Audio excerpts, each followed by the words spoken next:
So good morning, everyone, and welcome to this next session on the chapter of winding up for CA final students.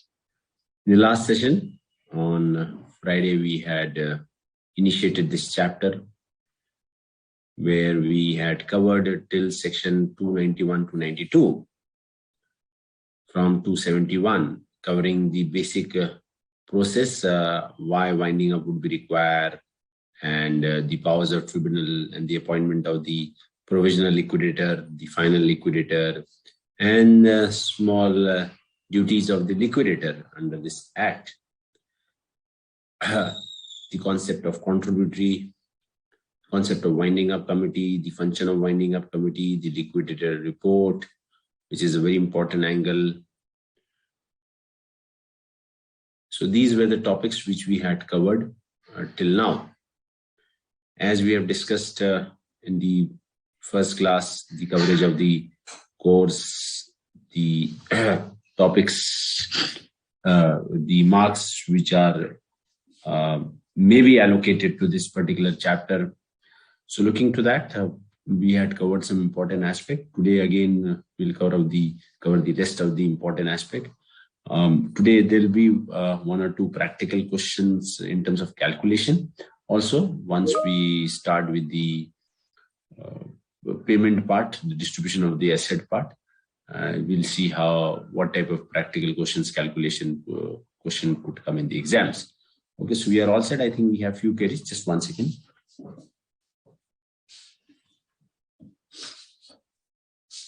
So we have a few queries regarding the why this is known as, when the application is made by ROC, why this is known as winding up by the tribunal. See, remember, petition is can be made by anyone, but then winding up order can only be done by tribunal. So that is why it is under the heading winding up by tribunal. You, ROC or the contributory, cannot wind up. They can only apply.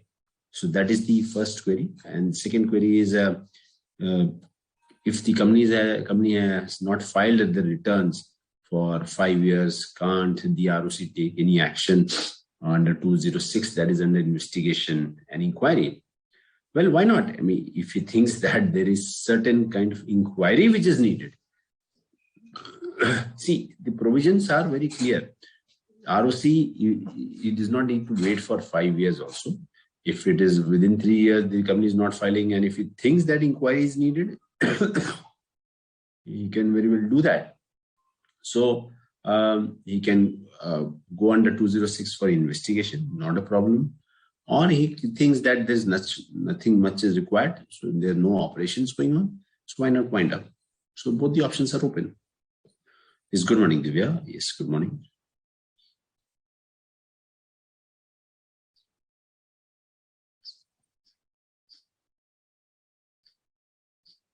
So if ABC is acquired by XYZ, then winding up will happen under section 271 of ABC.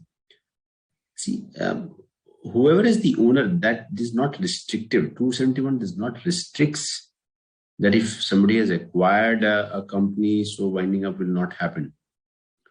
If you're fulfilling the conditions of winding up, if the ABC has lost the substratum, the objective for which ABC was formed, that is over, or there's a lot of dispute which is going on. If ABC is carrying on fraudulent activity, then why not? It is possible.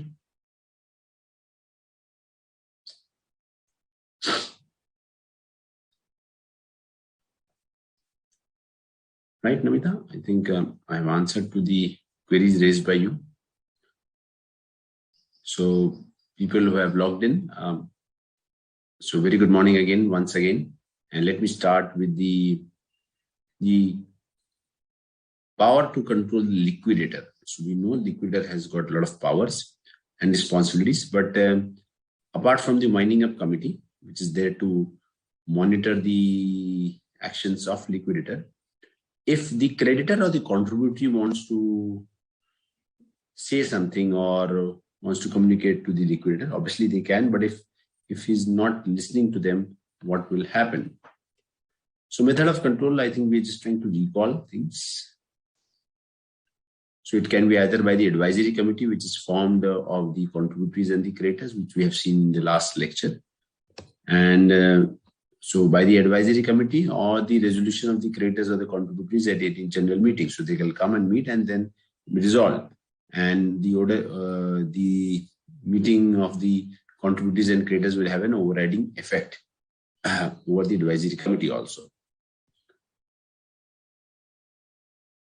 So we have discussed this also for calling of the meeting of the creators and contributors. The communicator may summon. It is up to him that whether he wants to call the meeting or not, for finding out what do they want out of this whole process. And the meeting will be called if the creators and the contributors resolve to call a meeting in their own general meeting, or whenever requested by not less than 1/10 in the value of the creators or the contributors. So this could be an exam question or MCQ part, when the creators or contributors can call up the meeting. So when they meet and may direct the liquidator by passing a resolution, or by 1/10 of the credits coming together and applying to call for a meeting by the liquidator.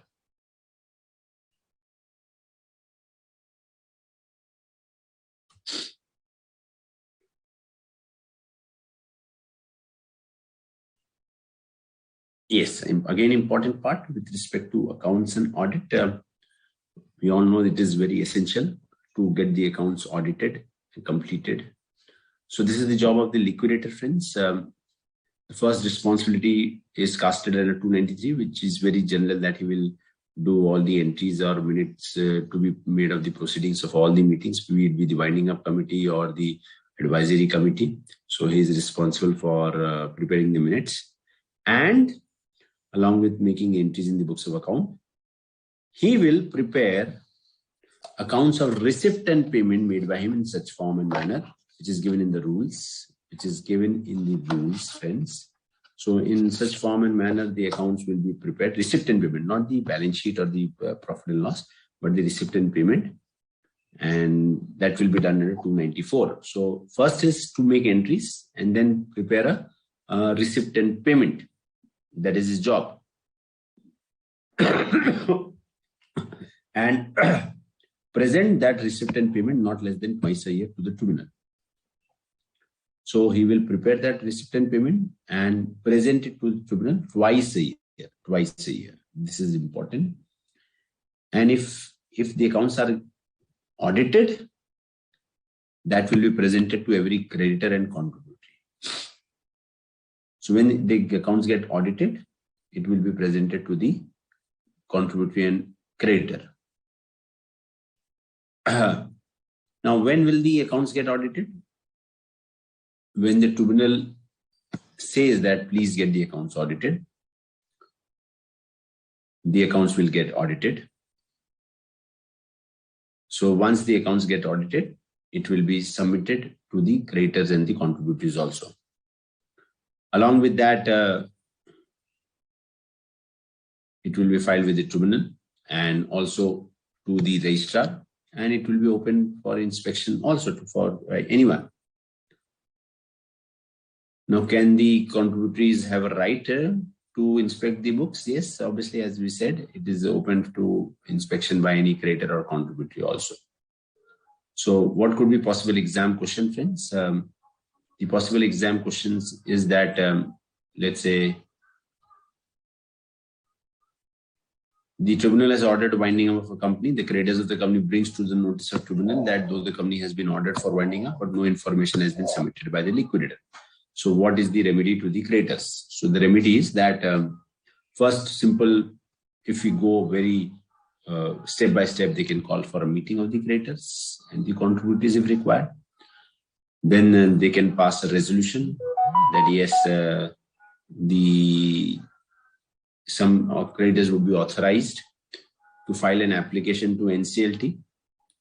Under that application, they will ask or update the tribunal that as per section 293 the liquidator has to update the accounts, and 294 they have to present the receipt and payment to tribunal. So the liquidator has failed to perform his job. So please give necessary direction. Then NCLT will come up with the necessary direction that why not please submit the accounts, receipt and payment, also get the accounts audited. And once the accounts get audited, it has to be filed with the creditor, contributory, tribunal, registrar, and everyone. And under section 294, all the accounts will be open for inspection to the creditors and contributors. So that could be an holistic answer, right from calling up the creditors meeting and then applying to NCLT for further directions. Now, once the report is prepared, audited reports, if the company is, let's say, belonging to the central government, where the central government is a member of the company, then the report will be filed to the central government. If to the state government, it will be filed to the state government. If both, it will be filed to both the government, state as well as government company. So this is in relation to accounts and audit under 293 and 294. Yes, there have been one question which has been asked in the exams with respect to that. So please do cover it.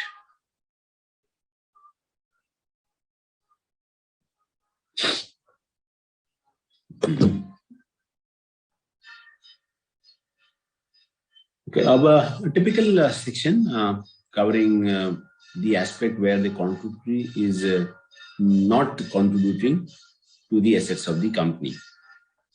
We all know that the liquidator will prepare a list A, list B. List A is the present member, list B is the past member. Past member will fall under the category last 1 year, and they will be liable only when the present member is not able to pay the amount. But past member will be responsible to the extent of the unpaid amount and also for only the dues which have been incurred only during his tenure, not any due after he ceases to be a member. That is the basic condition of a contributory. So remember this important concept. Now, suppose the call has been made, but then the contributory is not contributing. What is going to happen?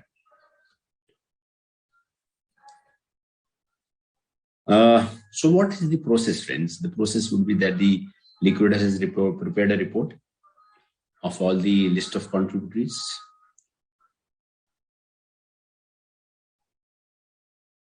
Then thereafter, a letter will be sent to all the contributories, all that they need to contribute to the assets of the company to satisfy the debts and the liabilities of the company and the cost of winding up.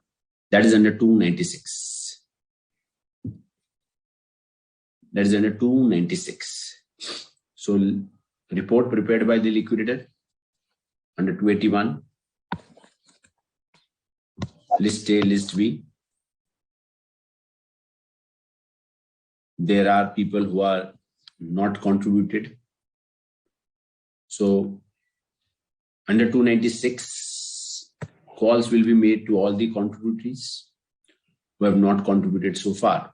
So under 296, it will be a general call to everyone. To everyone. Remember, it is a general call to everyone. Not any specific, general call to everyone. Now, after making a general call, it is observed that there are still few contributories who have not made the payment.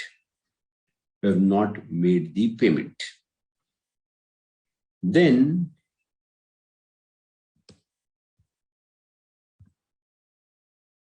the tribunal may, at the time, any time after passing of the binding of order, pass an order. It will give an additional order requiring any contributory whose name is included in the list of contributories to pay in the manner directed by the order. So 295 is an order to a specific contributory, while 296 is a very general order asking all the contributories to contribute to the assets.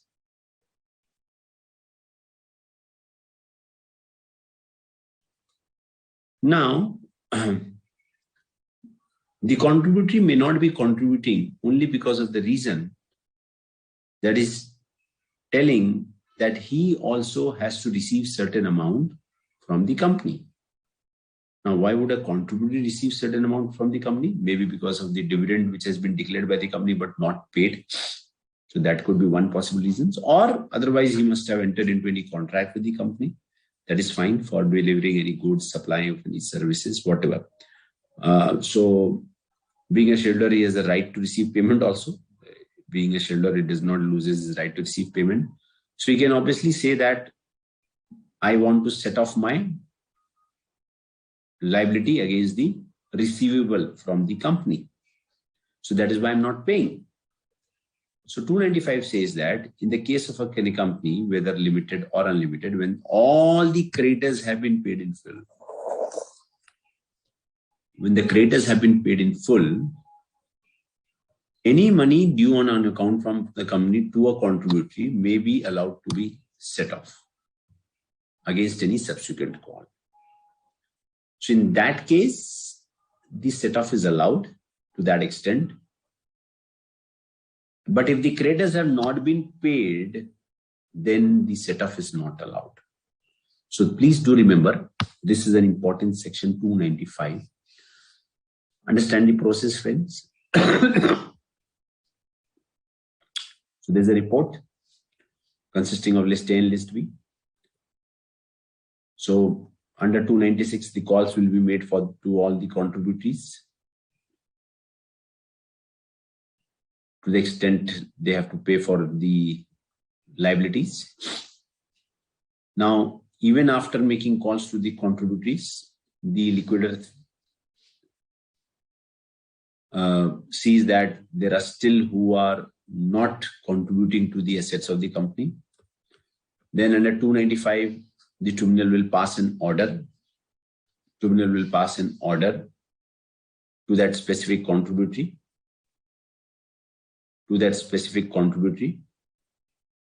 And request him to deposit the money. Right? So it will be an order. We'll pass an order. And if the contributory raises an objection for set-off, it will be allowed only if the creditors have been paid in full. If the creditors have not been paid in full, no set-off would be allowed. So please do remember this section 295, 296.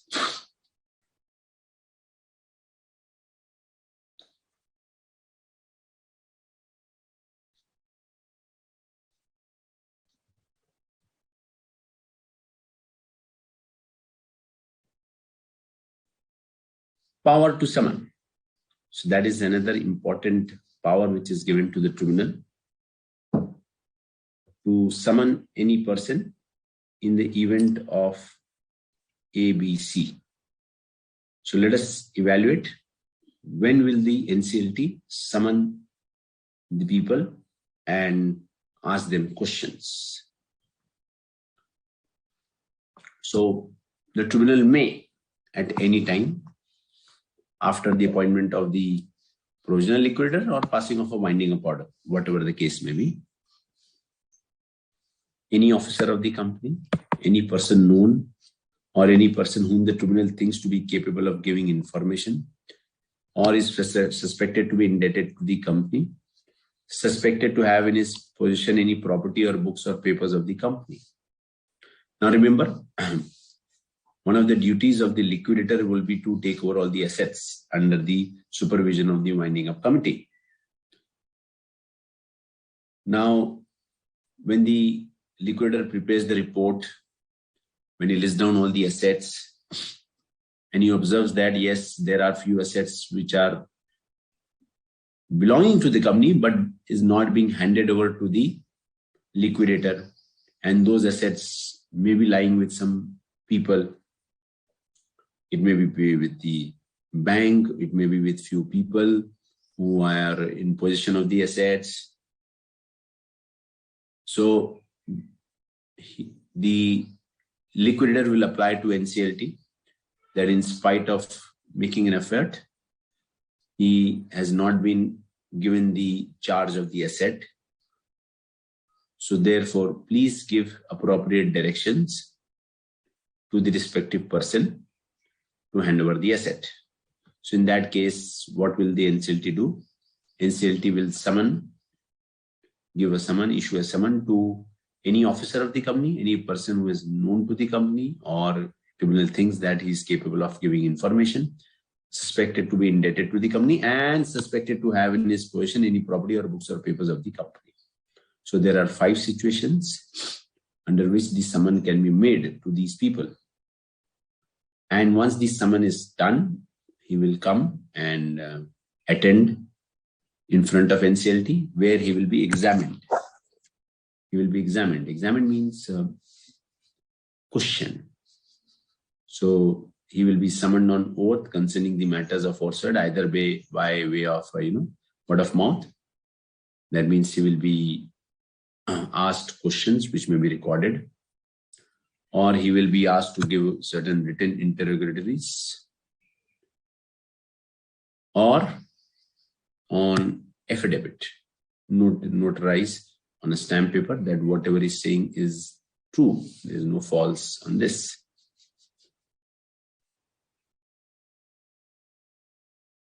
So this is the way the examination is done by any agency or by any court, by word of mouth, by interrogation, or on affidavit.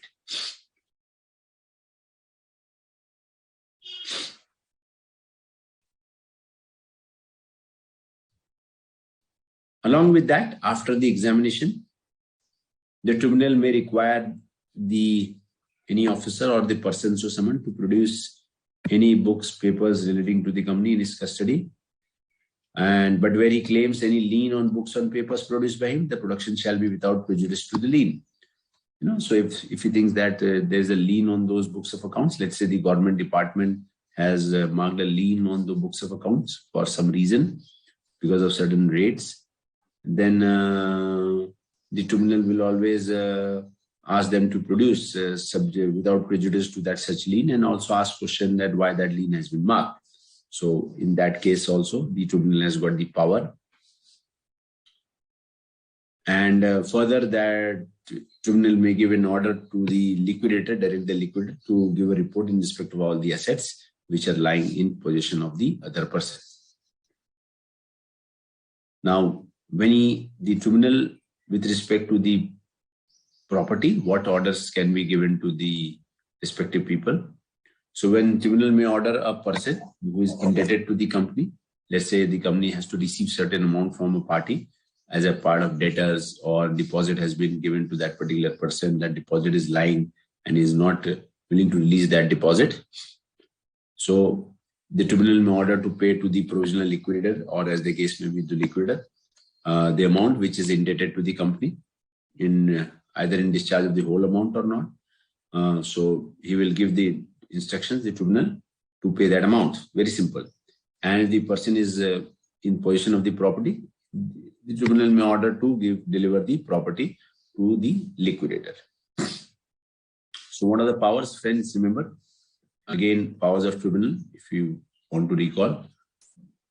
The tribunal, anytime when he feels like, after passing of the winding up order, obviously, somebody has to inform the tribunal. Suo moto, unless they have got the information, so tribunal will never issue the summon. So somebody has to file an application, and maybe the liquidator will file an application. Then the summon will be made to whom? Any officer, person known, any person. So it is a wide scope. Summon can be given to any person. So for what reason? Where they have got certain information, they are indebted to the company, and they are in possession of the property. 3 things. So they have got information, indebted to the company, and possession of the property of the company. So in 3 cases, the summon can be made. They will be examined. The methods of examination is done. And then the tribunal will require to issue orders. So orders is bring that information, books of accounts, any documents, file a report by the liquidator for all the assets lying with third person, then instruct the person who is indebted to hand over the money, and if he is in possession of the assets, to hand over the assets. So what if the person does not attend the summon? Obviously, it's in violation of the code. So the tribunal may impose certain cost and issue an order which will be as per the civil procedure. So normally it is ignorance, violation of the code of conduct of the court should not happen. Otherwise, they will be brought to the court forcefully.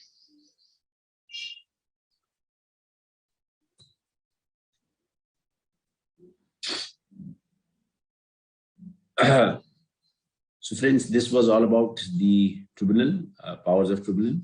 Now, what are the types of questions which can come in the exams with respect to the theoretical part? Descriptive questions of 4 marks or 6 marks. So there could be first question, what are the steps to be taken by liquidator or provisional liquidator after being appointed? So that will cover right from the beginning till 294 of preparation of the accounts. You need to understand the difference between winding up committee and advisory committee. Both are different. Winding up committee constitutes of 3 people and it will be done by tribunal on the application made by the liquidator, while advisory committee mainly consists of the people, members of contributory and creditors who are contributories. We all know the definition of contributory, the list A and the list B, the past members. Then what actions can be taken on the basis of report of liquidator? So that is 281 report, and then subsequent actions which can be taken by the tribunal, that is 282, the 282, 283, then 296 calls to be made to the contributory, and thereafter summon can also be given by the tribunal. So these are all the actions which can be taken on the basis of the report of the liquidator. So these are the types of descriptive questions which have been asked in the exams and which are probable if a direct question comes in. Probably if you are able to answer to these questions, I think most of the important parts which we have discussed is covered. Right, friends? Any questions which you have, please do raise your point.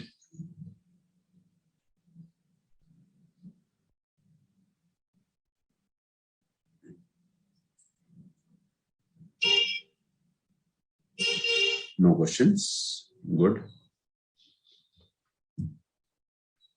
There may be situation that there might have been fraud, as we have seen that the company might be wound up because of certain fraudulent activity.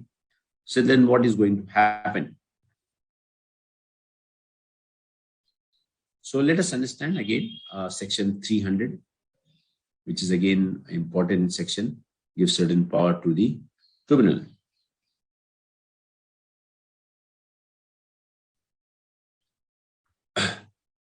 So what will happen? A report is presented by the liquidator under section 281.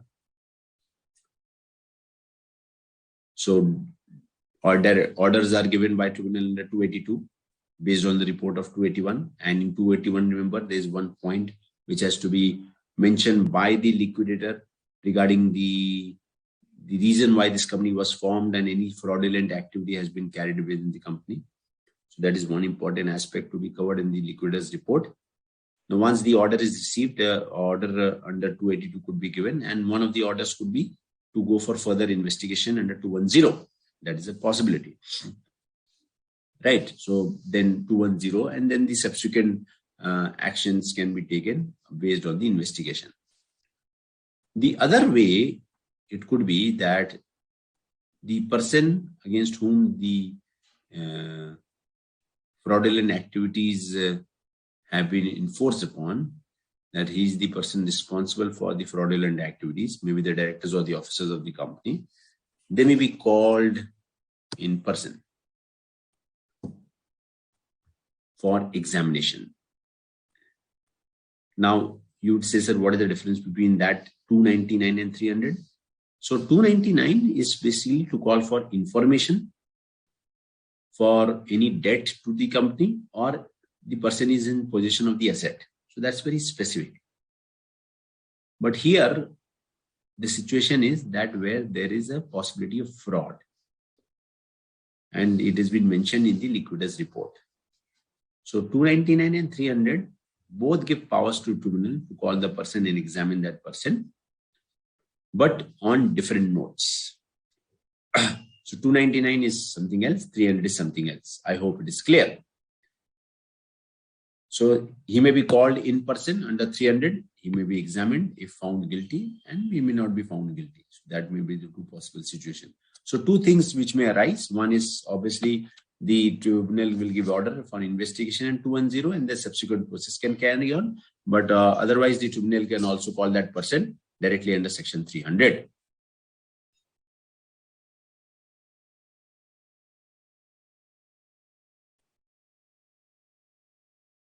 So when he's called for the examination,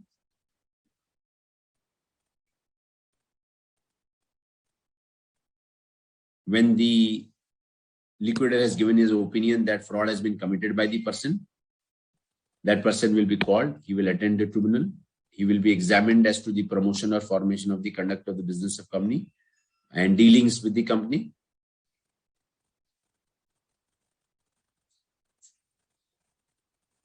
And then the hearing will go on, and the examination will be done along with the company liquidator when the person applies to the tribunal that he has not done any mistake and he should be freed from any charges made against him. So in that case, the liquidator will be called upon to subsequently present in all the matters.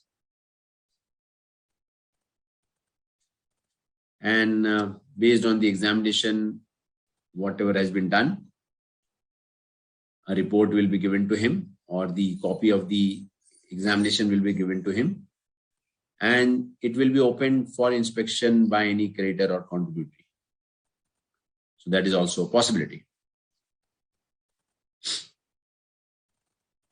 So 300, I hope it is clear when 300 will be invoked, when 299 will be invoked. Both are different on different footings. But yes, both have similar line of action of calling the person and examination of that person on oath. Then the final section which comes in is about arrest of the person in case there is a situation where the person who has been imposed upon the charges of fraudulent activity and he's trying to run away,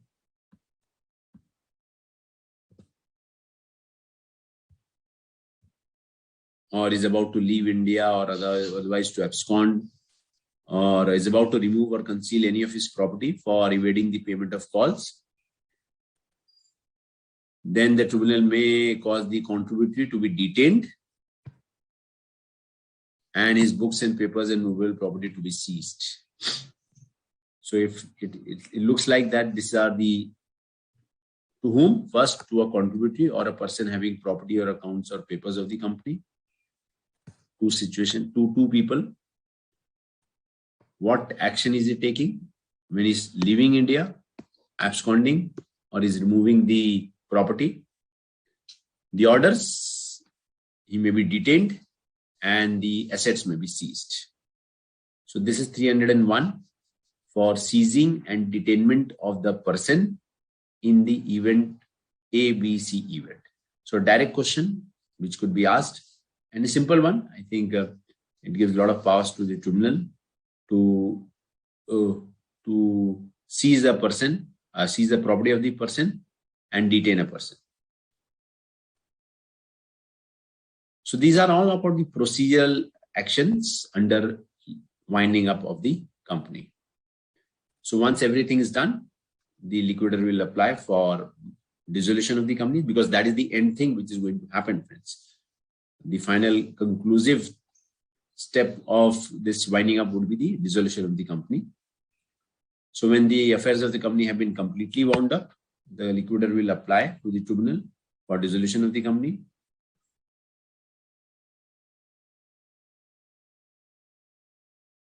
So on the application of the liquidator, the tribunal will give a final order.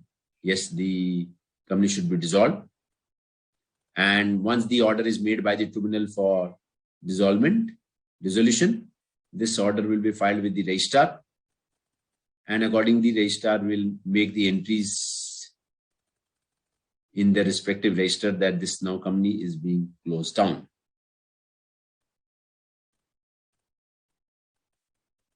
So very simple process. Application to be made by the liquidator, tribunal, and a tribunal on the application, or otherwise also if the tribunal thinks that it is just reasonable to close down a company, it will make an order.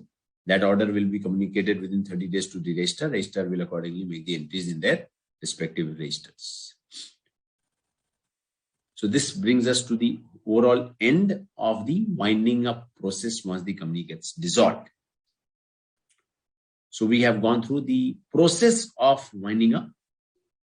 There's one element, process of distribution of the assets, that we are going to discuss now. Before that, let's solve a few questions. And let's have some answers from all of you.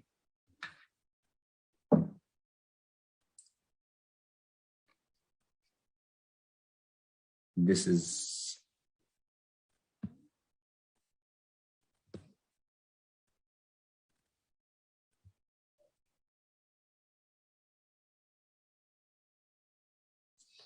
yes, so these are time limit questions. I think when the tribunal makes an order for appointment, it shall within a period of not exceeding dash number of days communicate to the liquidator and to the registrar.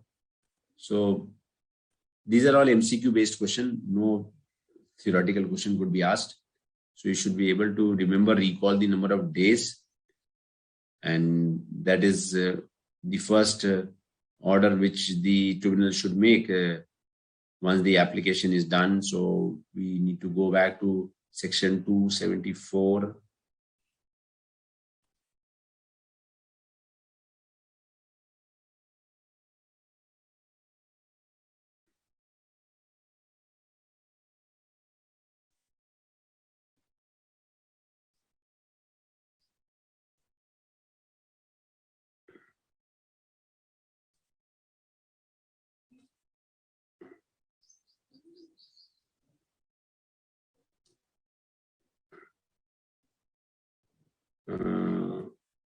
It is 7 days. So not able to take the slide out here where it is mentioned. Anyway, because the order is made and things have to start moving fast. So I think we have discussed, but anyway. So these are number of days. So direct MCQ based question could be asked. So do remember certain days.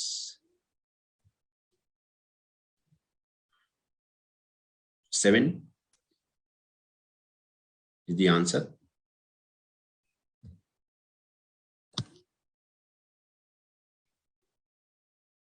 Who can initiate misfeasance proceedings? That is against whom?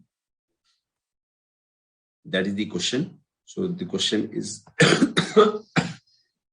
incomplete with respect to against whom, but more I think it is in relation to the liquidator, that he has not acted in good faith.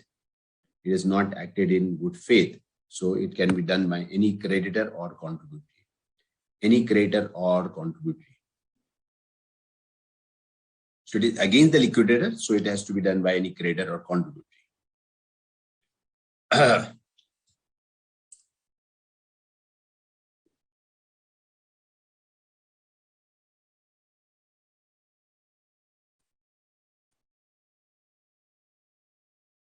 So again, this is important, friends, where we have understood as the impact of the winding up order is that no suit or legal proceedings shall commence once the winding up order has been done.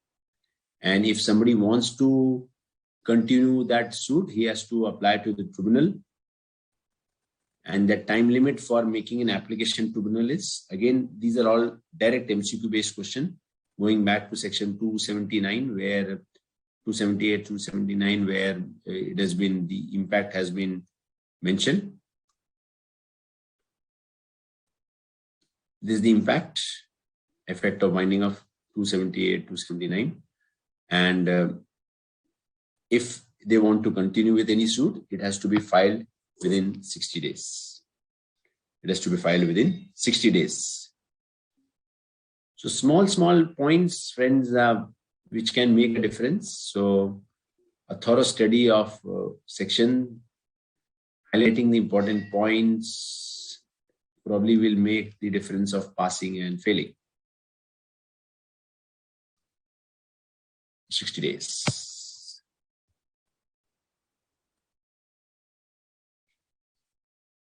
So in what case the work can be assigned from one liquidator to another? That means the old liquidator is being removed from the work. So either in the event of a death, yes, either on the event of removal or on the resignation. All the three cases are allowed. So any one of the above, any one of the above.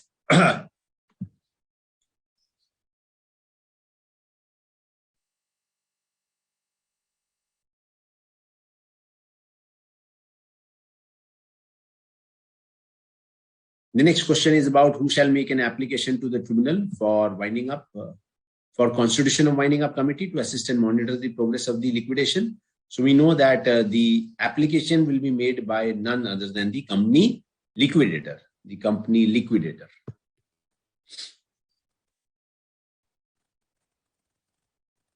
Who will be appointed as provisional liquidator? These are all direct questions. I think you should score 100% marks on all these. Who shall be appointed as provisional liquidator? It is, again, we have discussed, it is from the panel of the insolvency professional registered under the IBC code.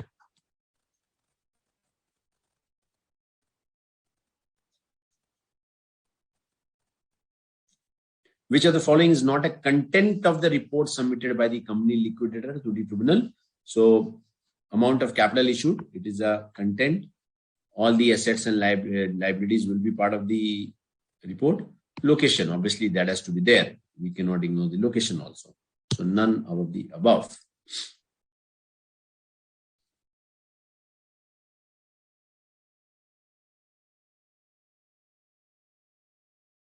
So what is the time limit within which the proceedings should be completed and company be dissolved after submission of the report of the company liquidator? So is there any time limit which you have discussed that everything should get over within 6 months, 9 months, 1 year or so on? Probably we have not discussed any time limit. But yes, there has to be a time limit. So that time limit will be fixed by tribunal.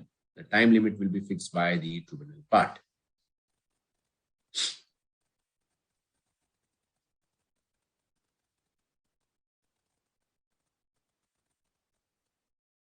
So winding up committee, we all know, will be constituted of official liquidator attached to the tribunal, nominee of the secured creditors, and a professional nominated by the tribunal. So it's all of the above.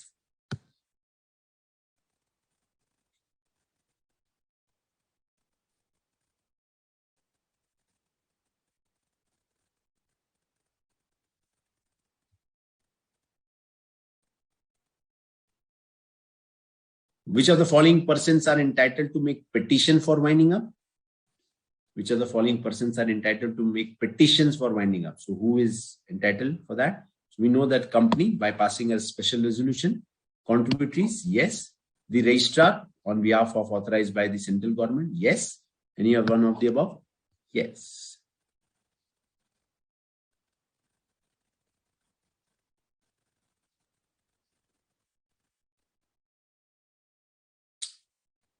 So these are the types of MCQs, friends, which could be asked in the exams. Now let us shift to the other angle of distribution of assets. Very important and high chances that the questions could be asked from the distribution part rather than the process part, because distribution is the important angle. Finally, at the end of the day, the creditors, the contributories are looking forward at how they are going to receive their money.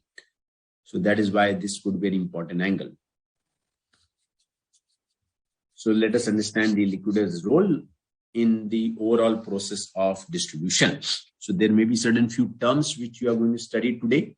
new terms which you have not studied so far or never heard of, and because these are typical process driven by law, and it cannot be left to the individual thought perception that how the amount could be distributed. So there are two angles which we have to discuss primarily, which will take most of our time.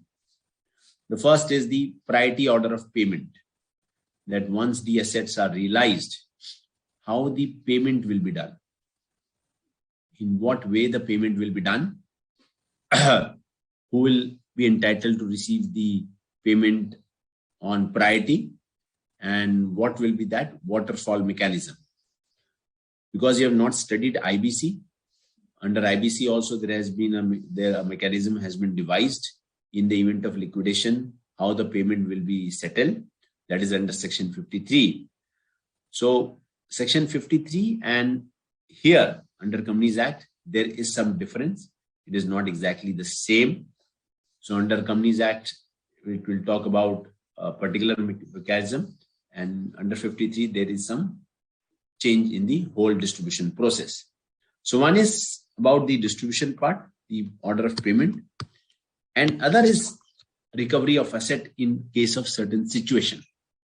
So that's also very important, where there may be specific situations arising under a company.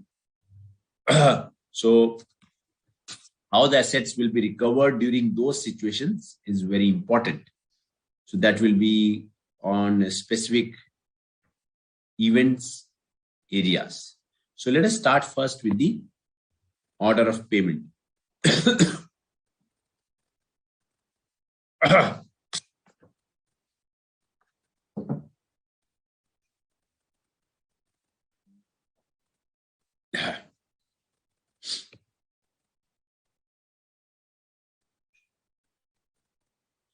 So it says that as per section 326, there is something known as overriding preferential payment. So there is a concept known as preferential payment. See, the first payment will be made to ABC people. But above that, there is an overriding preferential payment. So 326 is an preclude to the normal distribution mechanism. So there's an overriding provision. So once 326 is considered, then the cost of winding up, obviously, because this whole process will have a cost. So we need to pay that cost also. And then the normal preferential payment mechanism under 327. Then the debentures secured by floating charge, and then the unsecured creditors, and then the remaining people will be paid off. So this is the mechanism which has been listed down under the Act. So we'll understand what is floating charge later on. So let us start with section 326. I hope any query. Yes, we have one query coming up. Yes. Yes, Vidula. Okay, 30 days. We will answer to one of the queries.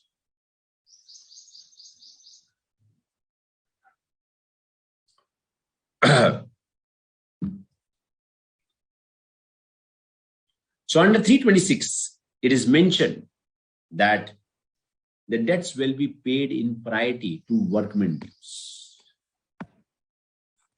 Workmen dues. And where a secured creditor has realized the secured asset, that means, understand, a secured creditor means some properties have been mortgaged to that particular creditor, let's say example, a bank, and the bank has realized, that means it has sold off that asset. It has realized that amount, correct? Because the bank has got a mortgage. So even after realization, some amount is left to be paid to that secured creditor. So that amount or the amount of workman portion in his security, whichever is less, will rank pari passu with the workman dues. So we need to calculate one amount, workman portion, which has been defined under the law. So whatever is due to that secured creditor after realization of the asset, that amount, or workman portion, which is a part of the value which is included in his security. Whichever is less, that amount will be calculated. And workman dues, they will be paid in pari passu. So proportionately, they will be paid. If the relation of the assets is that much where full amount is being paid, that's great. So full amount to workman dues, full amount to secured creditor, no question, no confusion. But if the amount is not enough, that means the amount realized is not enough to pay off the dues or the secured creditor, so they will be paid in proportion. They will be paid in proportion. That is the meaning of pari passu. Pari passu, is it clear? They will be paid in proportion. So simple, 326 gives priority for payment to workman dues and secured creditor, which is very logical. But there is a twist in this whole calculation part. The explanation, the proviso of this particular section talks about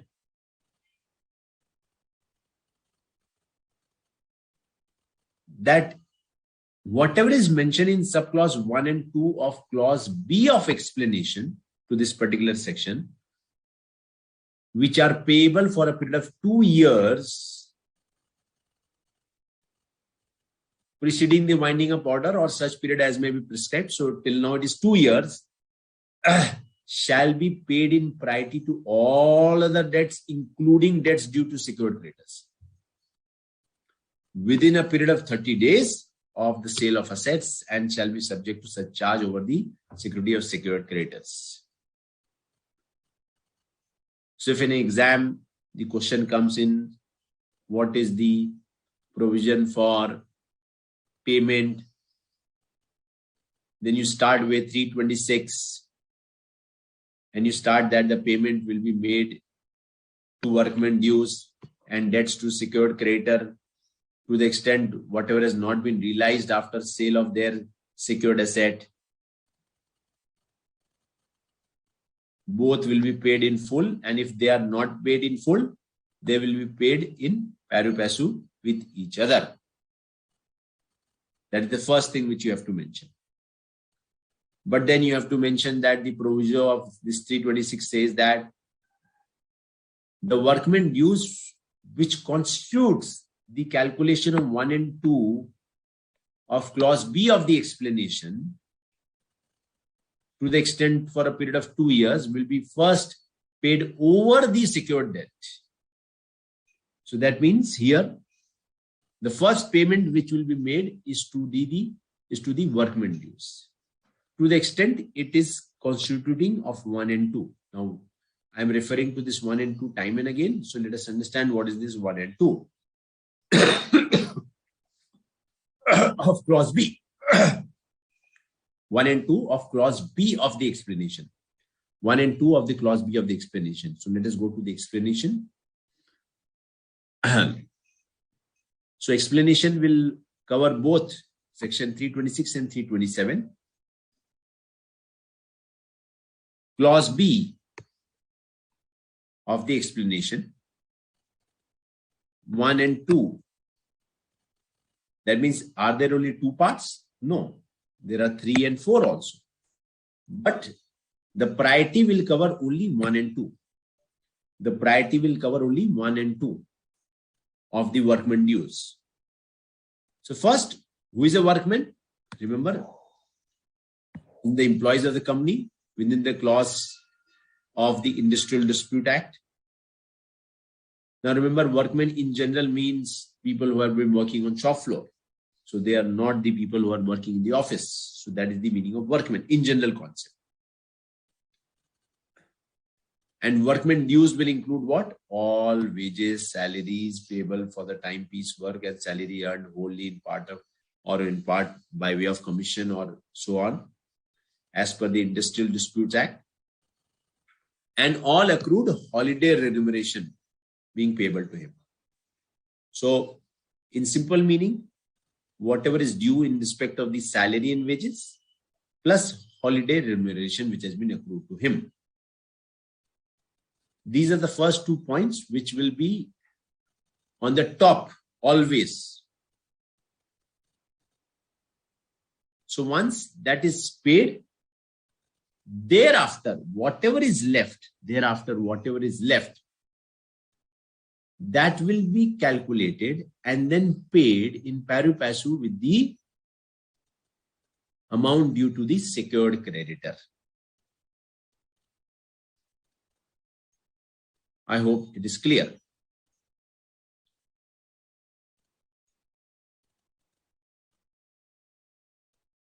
So let us take one example.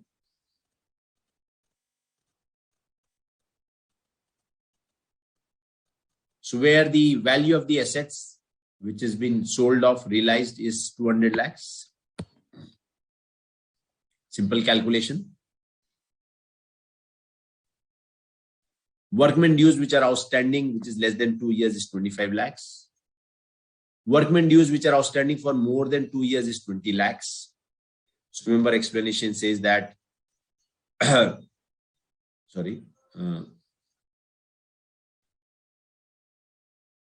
the provision says that anything which is due for a period of 2 years,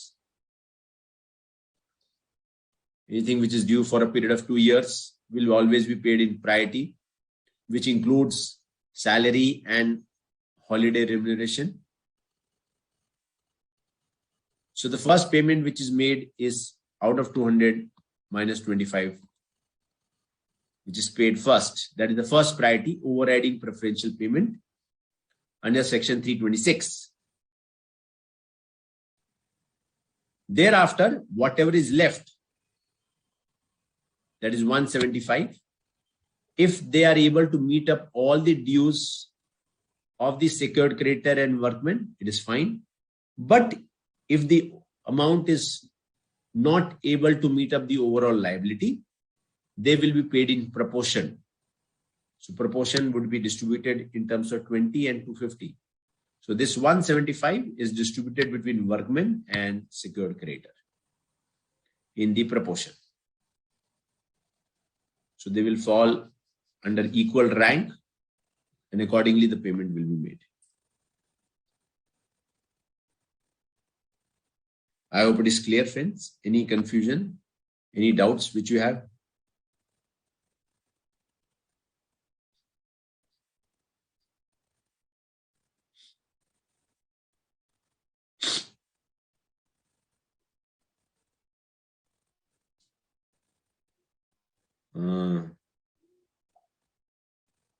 Yes, Mr. Sairam, I think on winding up of a company liquidator can appoint any other auditor other apart from the company auditor. That is a possibility. That is up to the choice of the company liquidator. So obviously he has to justify the reason for the same, that why he is trying to appoint a separate auditor. Not a problem. So I hope this calculation is clear to everyone with respect to the overriding preferential payment. So in an exam, please do remember, first is you need to mention the debts paid in priority. Both the points are to be covered, but a proviso says that the first priority has to be made to the workmen dues with respect for 2 years, only for the amount which has been mentioned in clause 1 and 2 of the explanation, B of the point B of the explanation, which says that it is only with respect to the salary and wages and the holiday remuneration. Rest will part form of the workmen dues, but they will be paid in proportion along with the secured creditor if the full amount of liability is not being able to be set off or being paid. So this is the simple calculation which is asked in the exams frequently.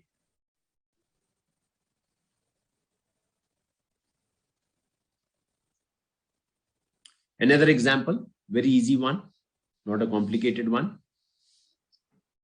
The value of the security of the secured assets is 1 lakh. The total amount of workmen dues is 1 lakh. The amount of debt due from the company to secured creditors is 3 lakh.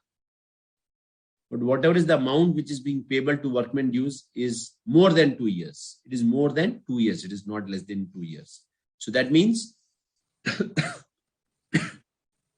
it will be paid in pari passu.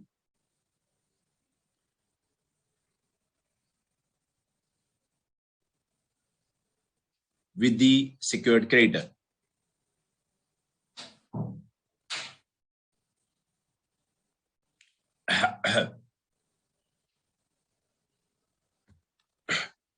So the calculation could be very simple.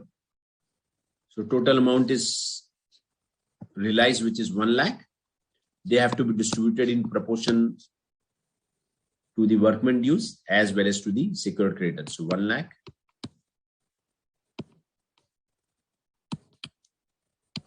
into 1 lakh divided by 4 lakh. Correct. That is 25,000 to secured creditors and 75,000 to the so 25,000 to workmen and 75,000 to the secured creditors.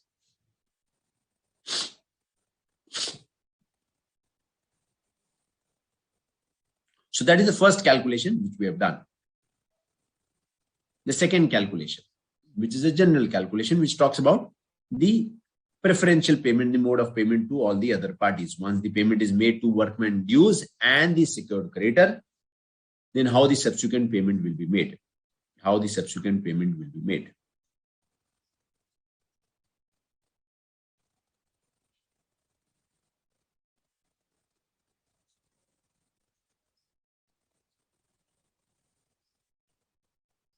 So then the government dues,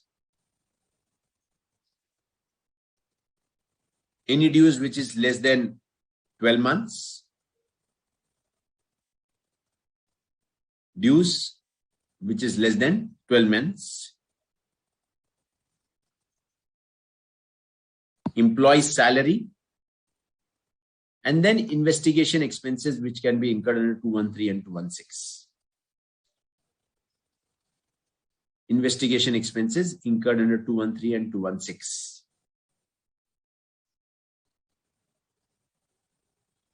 So government dues, employee salary, investigation expenses. So remember difference between wages and employees, workmen dues and employees. So both are different. So employee dues will include again the salary part, the holiday remuneration, or any other contribution which is being payable during the period of 12 months immediately before the relevant date. Any contribution made because of the ESIC, that will be included. So here the point is again the relevant date, before the relevant date, and relevant date has been defined as the date of the winding up order. Date of the winding up order. So from exam perspective, we are not going to details of the calculation part of the salary, that what is included in the salary part, because that is again a different calculation altogether. That is given in the explanation, what is included in the salary, what is included in the workmen dues. So all will be paid equally among themselves in full, and if the assets are insufficient, they will be paid in equal proportion.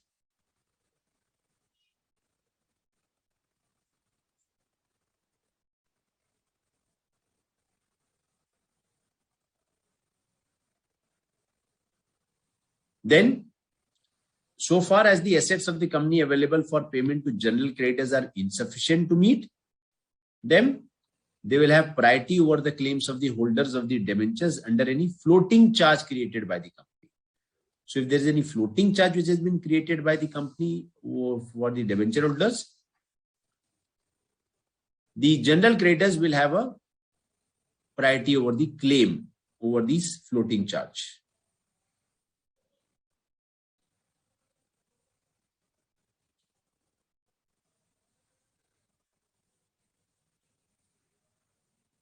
Certain things again for to remember from the exam perspective, employee does not include a workman. So here when we talk about the employees, it does not mean workman. Workman will be covered under 326. The relevant date, as I said, relevant date is in the date of appointment of the provisional liquidator, or if the winding up order has been made, the date of winding up. So from that date, we will do all the calculation for this salary part, accrued holiday remuneration, ESIC contribution, and so on. We'll do one practical question, so things will be clear. So let us take up this example.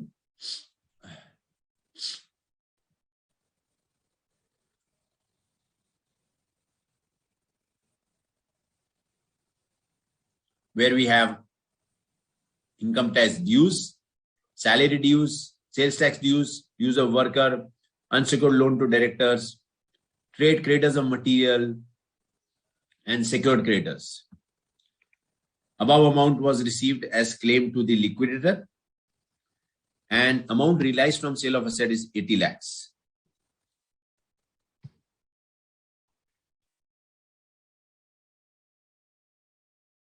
We need to calculate the amount to be paid to each claimant as per Companies Act. So we have to calculate the amount to be paid to each of the claimant. Now,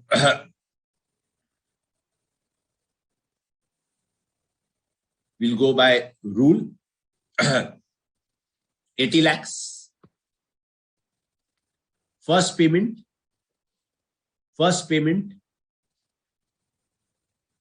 workers due, 25. Assuming that these are all falling within 2 years, assuming all falling within 2 years. So first payment, 25.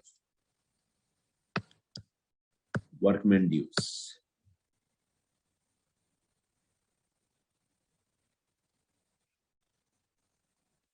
Balance is now 65.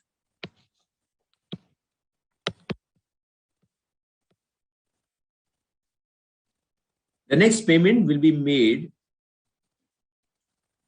to workman dues above 2 years and secured creditor. Now there are no workman dues above 2 years. Everything has been paid off. But yes, there is an amount which is to be paid to secured creditor, 75. So out of 75, we pay 65 to secured creditor. Balance is 0. That means the rest of the claimants will not receive any amount. The rest of the claimants will not receive any amount.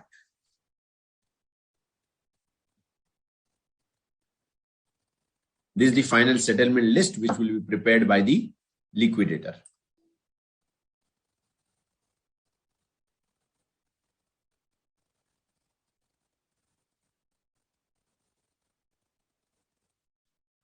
Let's take few more examples on standalone case basis. Amount of 3,30,000 due to an employee for 8 months out of last 12 months. 8 months out of last 12 months. Now, when this specific question comes out of months, then we need to refer to the law and see what is given in the law. So let us go back to the law and say, see, all wages, salary, including wages payable for the time for piecework and salary earned wholly or in part by way of commission of any employee in respect of services rendered to the company and due for a period of not exceeding 4 months within 12 months. Not exceeding 4 months.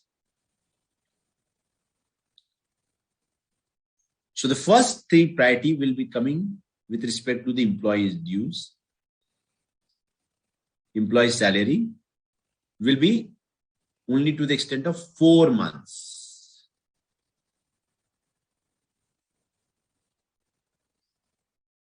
So 30,000 is with respect to 8 months. But here we have to take only for 4 months. So we'll reduce it by half.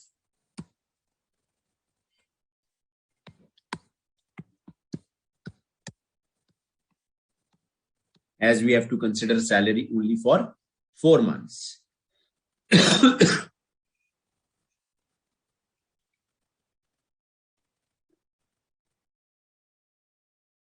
Amount of 1,50,000 towards gratuity payment.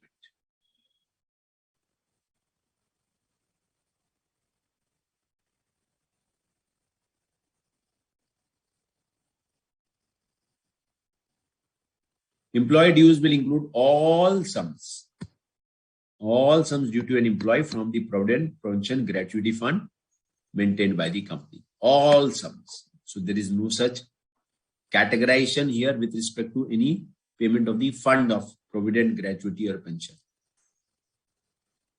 So full amount. No deduction. So when it comes to very specific question, friends, then it becomes difficult. So it is advisable that you go through the calculation part of the salary, because there are in between smaller points to be considered. And in exams, especially in MCQ, these smaller points are captured. So we have covered section 326 and 327. 326 and 327. 326, overriding preferential payment.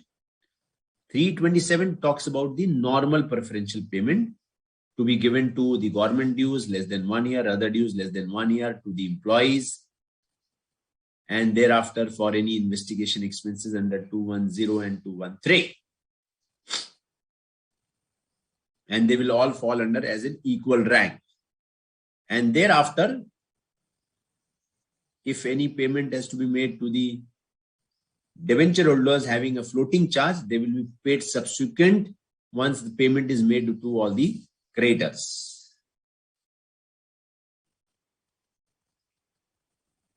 So we have covered the payment mechanism, distribution of the asset part, which is very clearly defined under the law, distribution of the asset part. So on the one hand, there will be a relation of the asset by the liquidator, and accordingly, he will make the payment as mentioned in 326 and 327. Accordingly, one by one, the payment will be made. So your question should be, sir, what about contributories? When are going to receive the amount? So friends, it is said that once the payment in the 326 is made, and as per the priority defined under 327 is made, so under 327, there's a residuary clause that after making payment to everyone, whatever is left will be paid to others. And these others will include the contributories, the shareholders, the preference shareholders.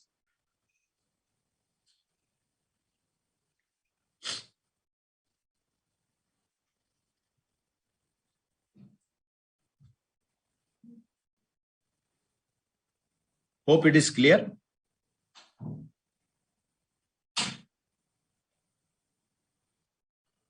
Now we come to a different angle under this process of winding up, which talks about recovery of assets. Recovery of assets. Very important, friends. Recovery of assets. And which are specific transactions where power has been given to the liquidator through the tribunal, can take actions against all those persons where assets are lying or assets have been fraudulently transferred. And if you want to recover from them, probably these are the mechanisms. So first, let us understand the word fraudulent preference. Now, preference, we all understand, is giving priority to someone who is not entitled to, will be known as fraudulently preference. Giving a priority to someone is fine, but fraudulently giving it with a wrong intention is wrong as per the law. So These type of transactions have been referred to as fraudulent preference transactions. So let us understand which transactions and with whom they will be considered as fraudulent preference. So first, with whom? With one of the creators of the company, or if he's not a creditor, to any person who is outside. Now outside could be a surety or a guarantor for any of the debts or the liabilities of the company. So if you are entering into transaction with these two people, then they will be termed as a fraudulent preference transaction. I'll give you an example. Now, what are the types of preferences which we have given to these people? The preference which we would have given, the company would have given before the winding up order was made. See, the scenario is, time period is before the winding up order was made, the preference was given. Preference was given with respect to transfer of property, movable or immovable, or delivery of any goods, or any payment which was made to these people. So we have transferred a property, we have sent certain goods to these people, we have made certain payment to these people. And what is that time period? 6 months prior to making a winding up application, not the winding up order. Very important. When the application was made, before that, we'll go to the extent of 6 months. If any of these transactions was done, these will be known as fraudulent preference transactions, and the tribunal will give an order for restoration. Tribunal will give an order for restoration of those transactions.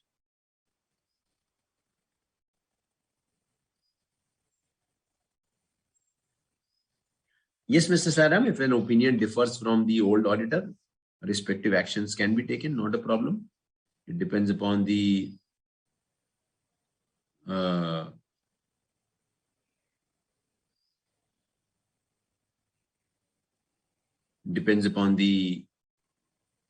extent, the gravity of the report of the auditor. So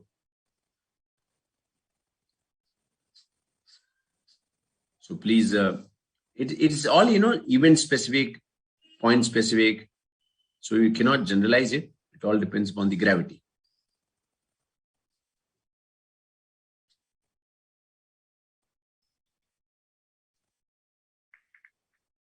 Right?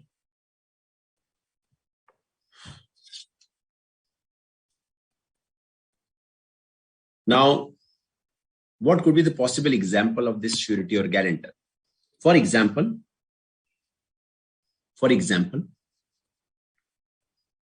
you have taken a loan, and against that loan, you have provided a guarantee by a third person. Along with your guarantee, a third person has also given a guarantee. So he is a guarantor for any of the debts of the company. So that person has given a guarantee. So the promoter now feels that the company may be wound up, or the company may be defaulting on the payment to the secured creditors. So what the promoters will do, the directors may transfer one of the property of the company to that guarantor, because he has given a guarantee. So to save him of the consequences which may happen, the directors, the promoters transfer one of the properties of the company in favor of the guarantor. So transfer of property. Or let's say there's a creditor who is dealing with the company, and before the winding up order is made or before the application is made, his payment is settled in full, and thereafter no transactions happen with that particular creditor. So that is giving a preference to that particular creditor. So these are examples of mode of preference. And if the liquidator is able to identify these type of transactions, then the tribunal will order for restoration of these transactions. Means these transactions will be restored back to its original state. That means property will be called back from that particular guarantor and should be given to the liquidator. So that is the situation, friends. So very important, frequently asked in the exams. This is one of the examples.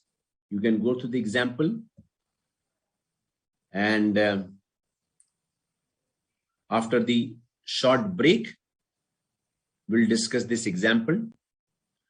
In the meanwhile, you can analyze and give me the answers on the query sheet.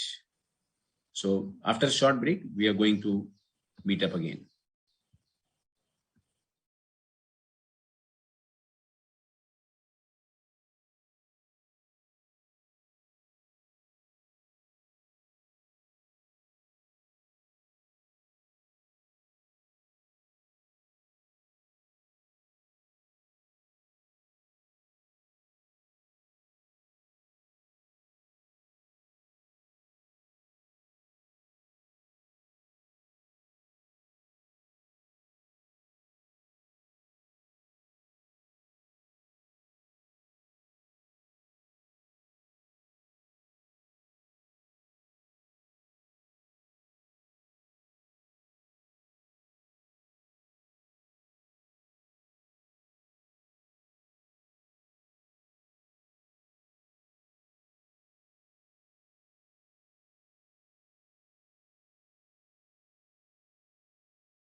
gone through the example and got the answer also. Let me see anybody who has given an answer. Okay.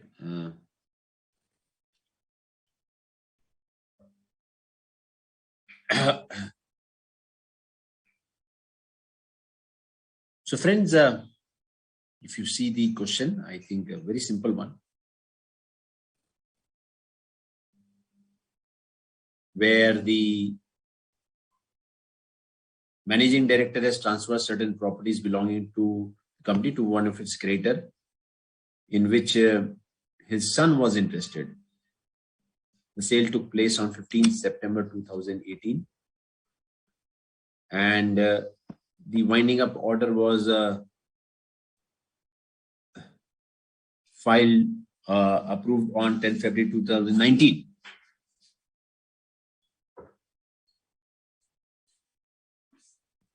So thereafter, if you have to see the fraudulent preferential nature of transaction, then we need to go for a look back period for how many months? I think it is 16 months. So if this transfer has been made in the last 6 months, sorry. So going back, doing the back calculation, this 15th September falls within the period of 6 months. Therefore, liquidator has a right to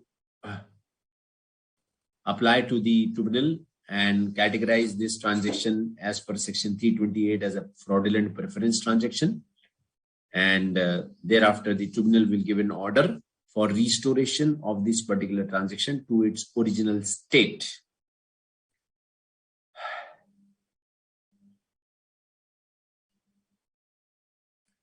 Another example where the company has incurred huge losses during the last 3 financial years.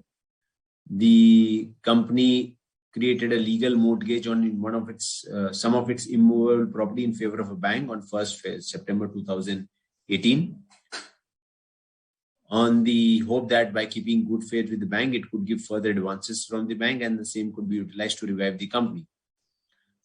The creditors filed a winding up petition on 15 January 2019. The court passed an order of winding up on 1st August 2019. Now, whether this could be treated as a fraudulent preference or not. Now, this is again a typical question where it can happen that a charge is created in favor of a bank so that the bank will give further loan to the company and the same could be utilized. So this is not a fraudulent preference because this was done in good faith. There's no such intention of fraud out here. And there was an expectation because of the new charge, there could be certain advances. So we'll cover one of the sections of floating charge. Then we'll cover this particular example, friends. So there's another section of floating charge. We'll discuss that at this point under the head of floating charge.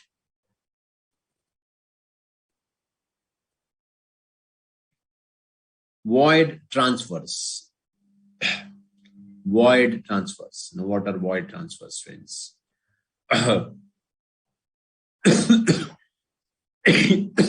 In exams, remember, direct questions will be asked. Direct questions will be asked with respect to all these terms: fraudulent preference, void transfers, which all relates to transfer of property of the corporate debtor of the company. So here again, where there's any transfer of property, movable or delivery of goods,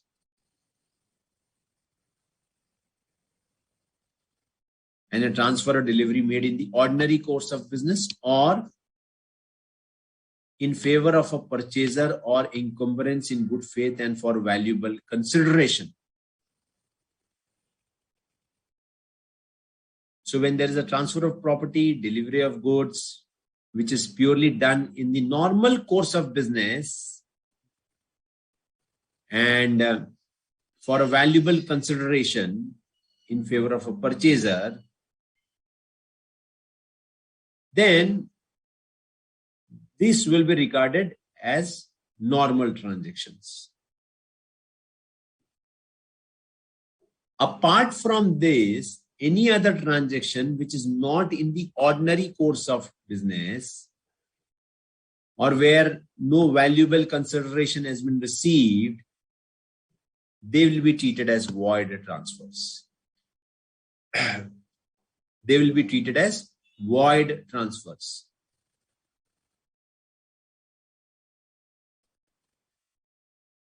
For example, you are selling goods X, but you have sold capital goods.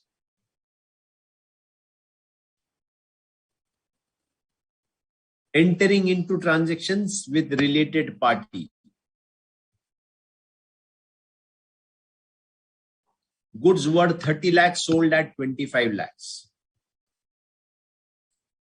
These are all examples of transactions which have not been done for valuable consideration or not in ordinary course of business. Not in ordinary course of business. So therefore, these transactions could be treated as void transfers. That means their transactions will be nullified, not taken into cognizance, and the transfers will be the properties or whatever transaction has been done, that will be reversed. That will be reversed. So that is the ultimate consequence of this fraudulent, not the fraudulent, but void transfers. So the nature may not be fraudulent, but they are not done in the ordinary course of business.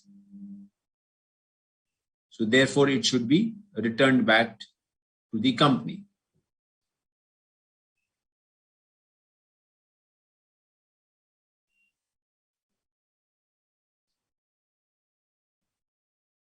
For example,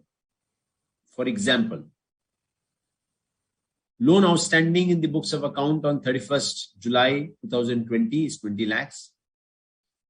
Property worth 18 lakhs was transferred on 1st March 2020. Company was admitted for winding up as on 31st July 2020. Whether it is fraudulent preference, can it be void? Can it be void? So friends, again, if this was transferred for further loan, that is fine. But then if it is only for converting this loan of 20 lakhs from an unsecured to secured nature, because initially, let's say, for example, this 20 lakhs was an unsecured loan. Now, to make it secured, you have transferred a property worth 18 lakhs. So now the loan becomes secured. When the loan becomes secured, you understand you will get an overriding preferential payment status under 326. Otherwise, you would have come under section 327. But because now you are secured, so you get a preference. So you are fall under the category of 326 under overriding preferential payment. So whether it is fraudulent preference, can it be void? So the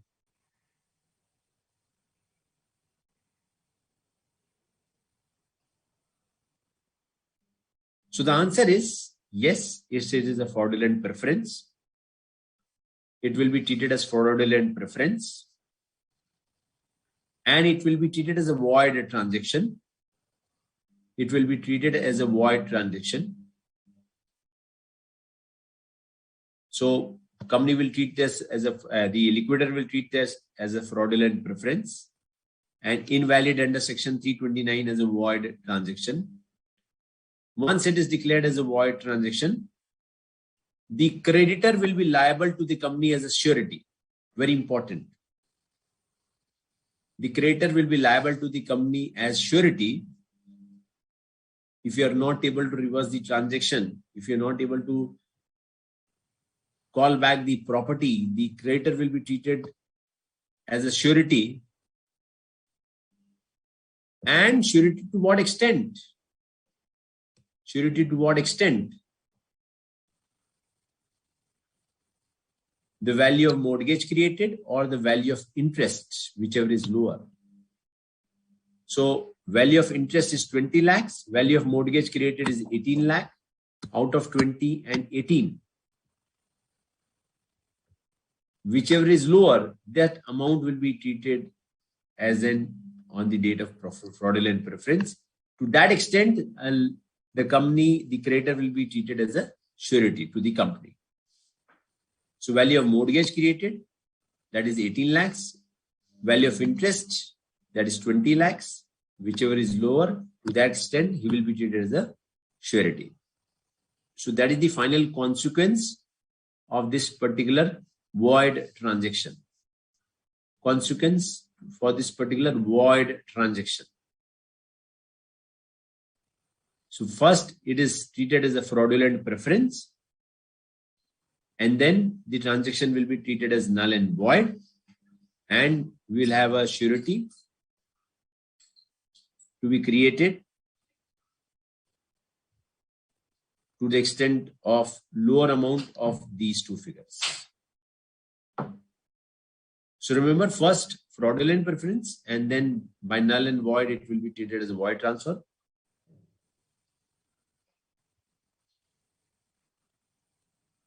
And final outcome will be, he will be treated as a surety. So 328, 329, and 331. 328, 329, and 331. All three have to be read in conjunction together to understand what will be the final outcome. So 331 says that you will be liable as a surety in this whole process.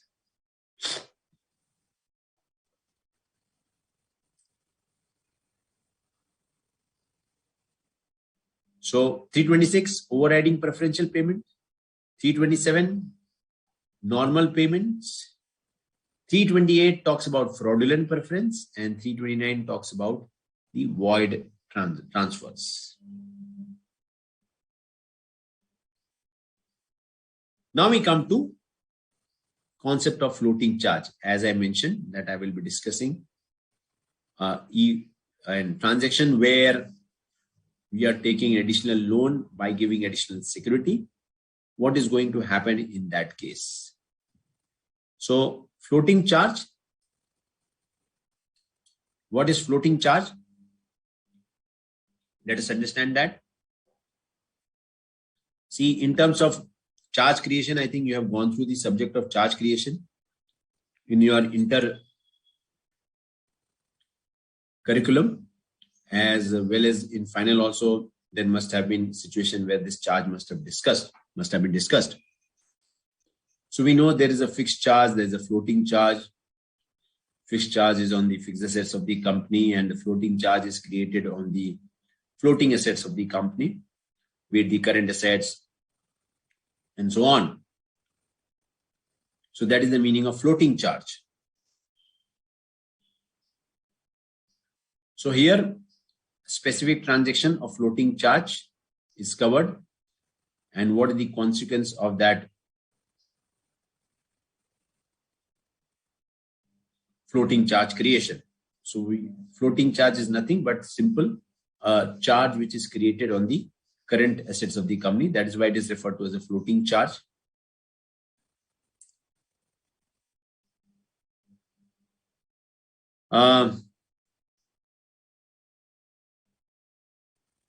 See, the idea of creating this section is to prevent an insolvent company from getting into the insolvency stage and trying to revive.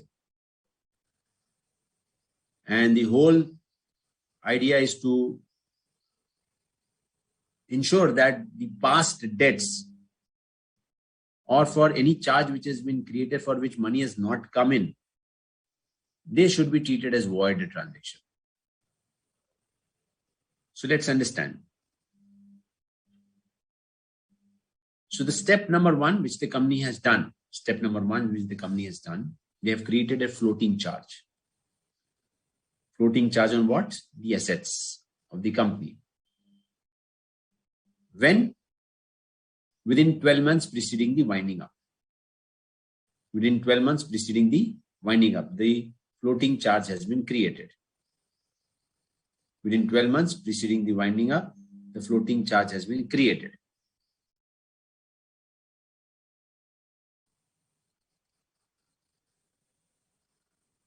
Now, if the floating charge is created, it is fine. But that floating charge shall be invalid.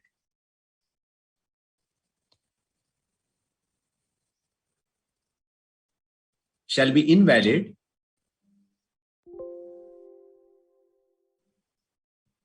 unless it is proved that the company, after creation of the charge, was solvent. It was proven that yes, even after the charge creation, it was solvent. So if it is solvent, it will not be treated as invalid. But if it is not solvent, it will be treated as invalid. To that extent, if any cash was paid to the company at the time or subsequent to the creation of that particular charge, together with interest on that at the rate of 5% per annum. So which simply means that if a charge has been created against an old loan, it is void. If a charge has been created for a new loan, then it will not be treated as void to the extent of the loan which has been taken plus 5% interest. But if you prove that the company was solvent, then the transaction will not be treated as void with respect to old loan as well as new loan.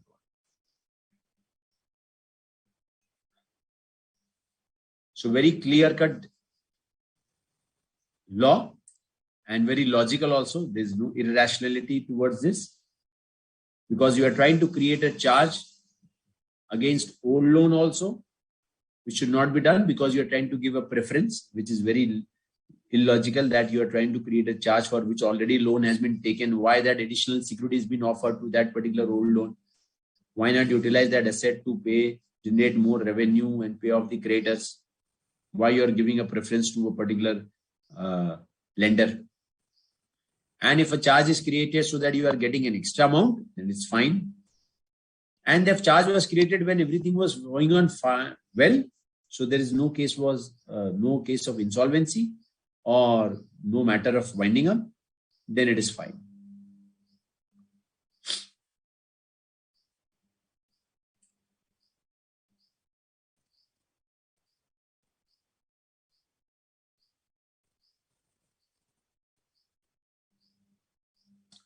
So a company created a floating charge of its current assets in favor of borrower to secure a current account, which was in debit of 5 lakhs. So practical situation, there's a debit running in the current account. The bank is forcing you that why there's debit, please clear that debit, please pay that amount. You don't have cash. You don't have enough cash to pay that 5 lakh rupees. So what do? You say that I'll create a floating charge on the current assets of my company and make that current account debit of 5 lakhs as a secured. So this was done. And also you require additional working capital funds, which was provided by the bank. So the charge was created and thereafter there was an advance of 10 lakhs given to the company. Great. The company went into winding up and the winding up order was passed, resolution was passed on 1st September 2019. So examine the validity of floating charge and is there any fraudulent preference. So what we can see is that charge was created and on an old loan, 5 lakhs. But in addition, they got additional 10 lakhs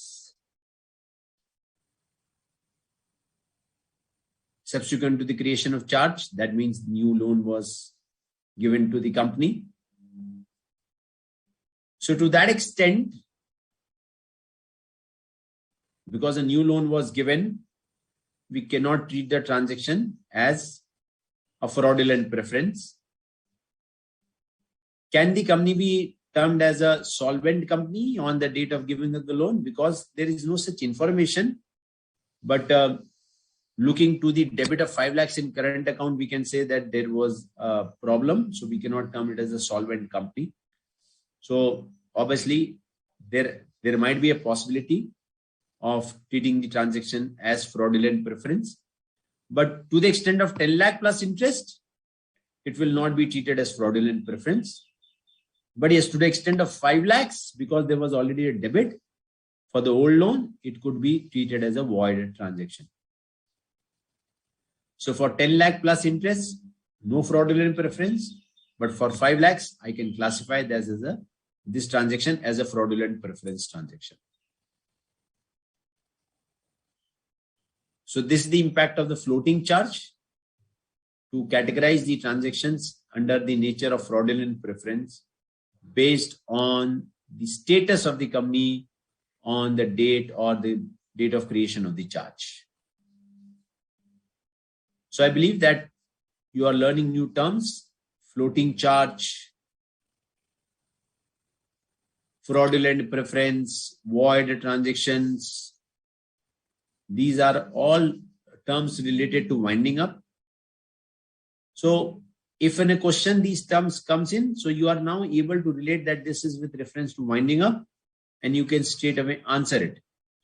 Otherwise, there is always a confusion that from which particular aspect they are trying to ask. So I think these terms, unique terms, really give you an indication that yes, they are trying to refer to winding up process, provisions. So my area gets limited to this sections only. And if you are able to recall these sections, I think well and good for all of you.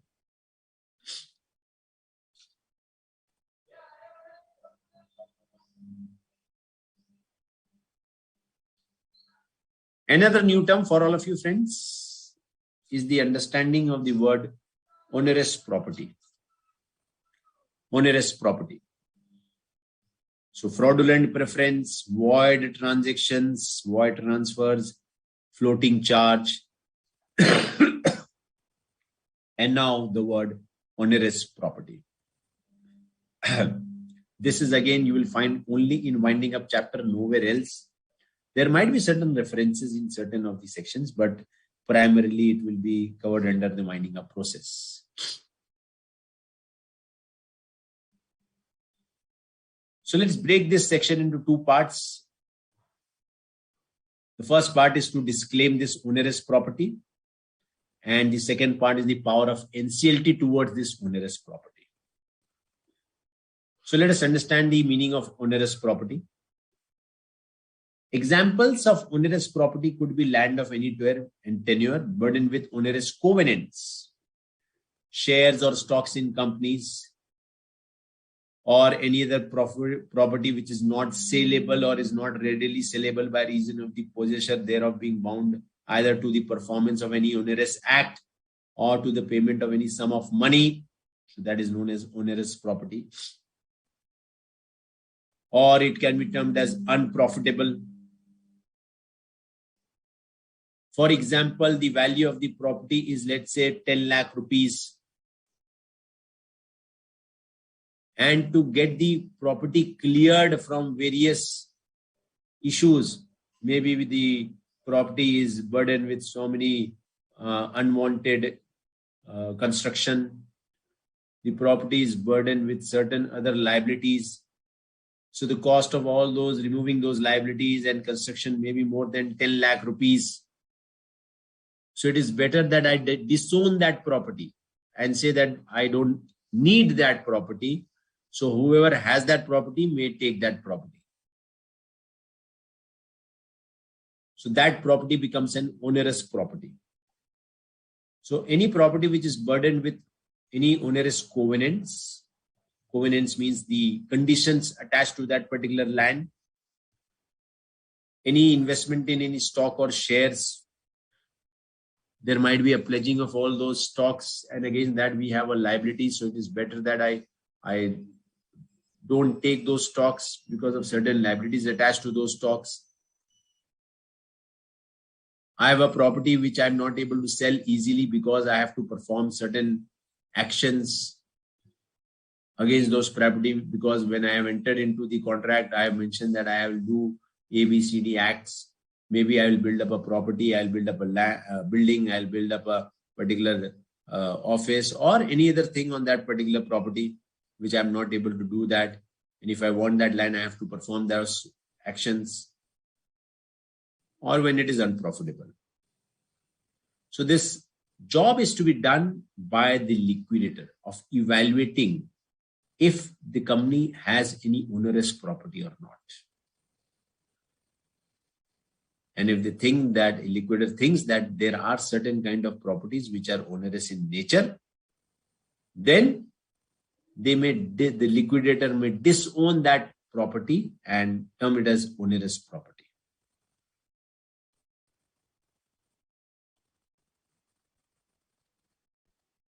So the process which is to be followed by the liquidator is first to list down all those properties which are onerous property, which may happen, and it will apply to the NCLT that I want to disown that property. I'm not interested in taking over that property. And the time frame which has been given is 12 months or as extended after the commencement of the winding up order. So that is one angle which is good. I mean, fine. So liquidator has done his job. But there might be people who might be affected because of that disclaim of that property by the liquidator. And the infected party may come and say that why is disowning that property, and this property belongs to him, and whatever is he claiming, that is wrong, and the property should be transferred to that particular person. So opportunity to be heard will be given to those interested person before granting of leave by the tribunal.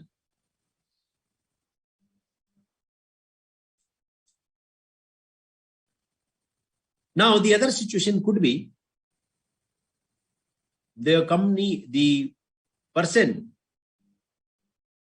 to which that property belongs, or the person who is interested in that particular property, and he has also evaluated the pros and cons of that particular property.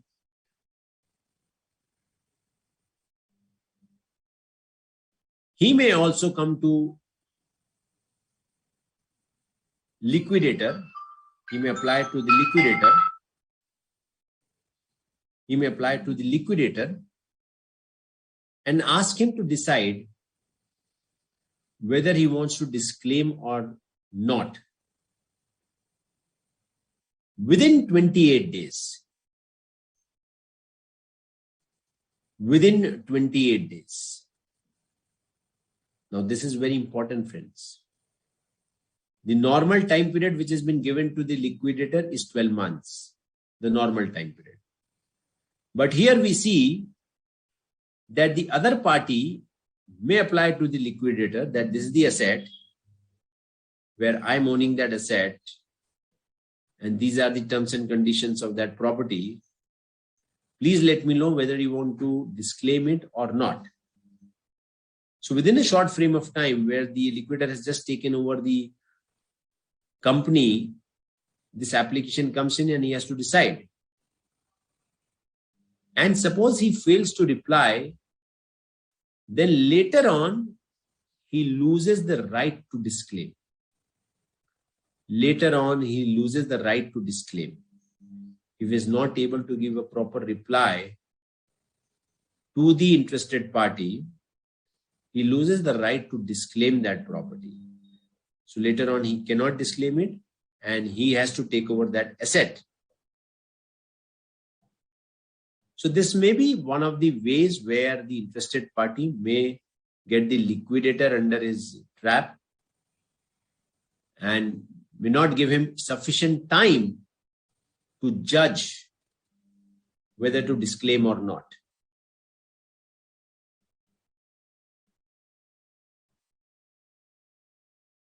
So there could be a possible exam question, friends, on these dates, because Ultimately, these are matter of disputes. So liabilities of 3 crores, asset value is 2 crores. So this clearly looks at onerous property where more liabilities attached against the value of the security. So the winding up date was given as 29th November 2020 and the notice was issued by party on 15th December 2020. And after the issue of notice, the liquidator did not reply to him because he was not aware of such a asset, or he was not clear that what could be the liability value and what could be the asset value. But because the interested party was aware of all the facts, he acted fast and he applied to the court for the same.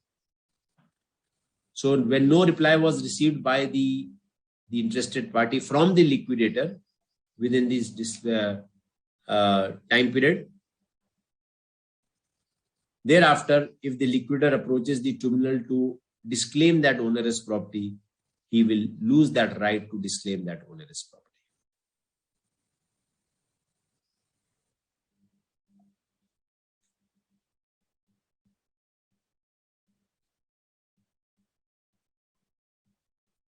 I hope it is clear the concept of onerous property, friends. Now, apart from that onerous property,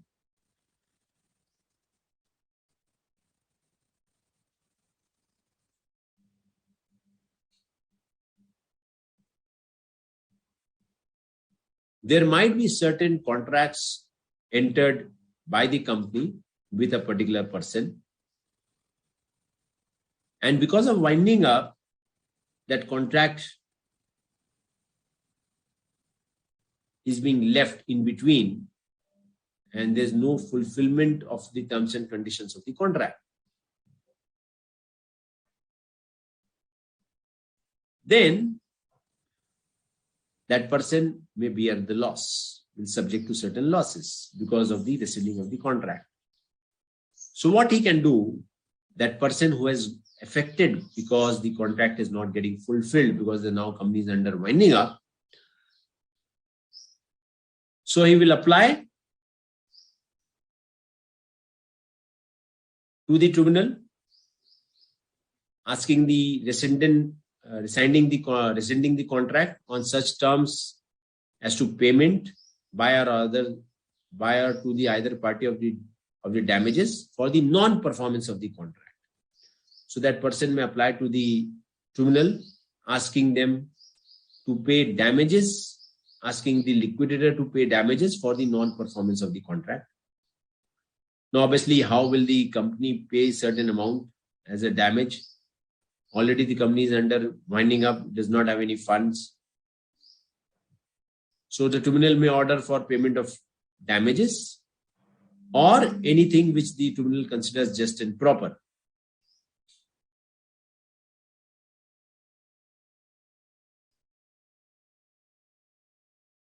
Or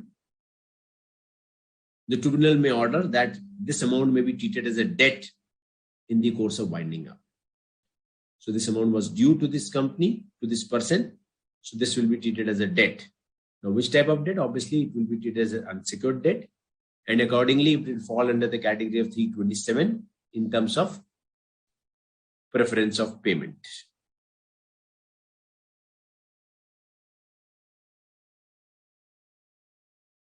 Or the tribunal may order with respect to the property. See, one is with respect to the contract. See, remember, let's say a company which is into real estate business, and it has entered into a contract with a person, and it mentions that on this land, the company will be building up a particular property. Now, because of the company going into winding up, that contract is not fulfilled. So the person who has entered into this agreement with this particular company for building up that building or executing whatever is there on the land, it is suffering losses. So therefore, it will apply to the tribunal for that damages. So tribunal may order for payment of damages and treat that amount as a debt. Or the tribunal may give an order on the property itself, that vesting of the property or the delivery of the property to the person to whom the property must have been delivered in view of the contract. So the contract may have given the condition for transfer of the property, but that property has not been transferred so far. So let's say a company which is building up a flats, and the flats are ready and now ready to deliver. The buyers have paid the whole amount, but the final registry was not done. And before the final registry was to be done, the company went into winding up. So the people who have paid the full amount are affected. So they may file an application to the NCLT that they have made the full amount and now the property should be delivered to them. So in that case, the tribunal will order on that particular property of delivery of the property to the person who is entitled for the same, because he has paid the whole amount, and therefore the particular asset, that house, particular flat, should be transferred to that particular person. So that is also a possibility. So these are all practical situations, friends. Though winding up looks very simple, but in fact, in practicality, there are a lot of technical issues which come up. And therefore, the law has been framed to envisage all these proper situations, various possible scenario, and takes into consideration the different aspects which could arise in event of winding up.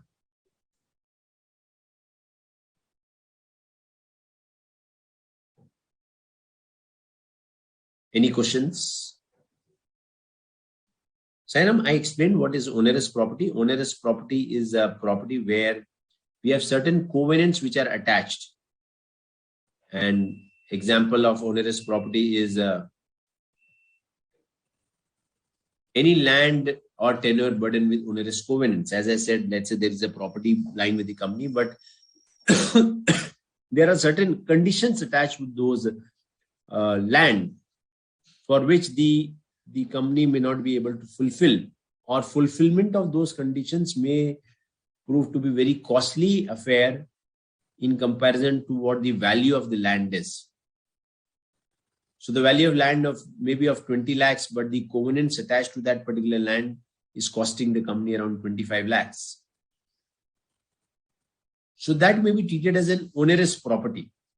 That may be treated as an onerous property because the liquidator thinks that the burden on the company would be of 25 lakhs, while the value which we can realize is only of 20 lakhs.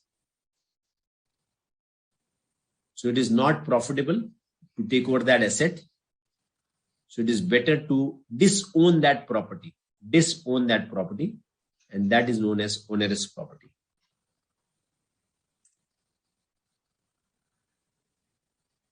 Is it clear?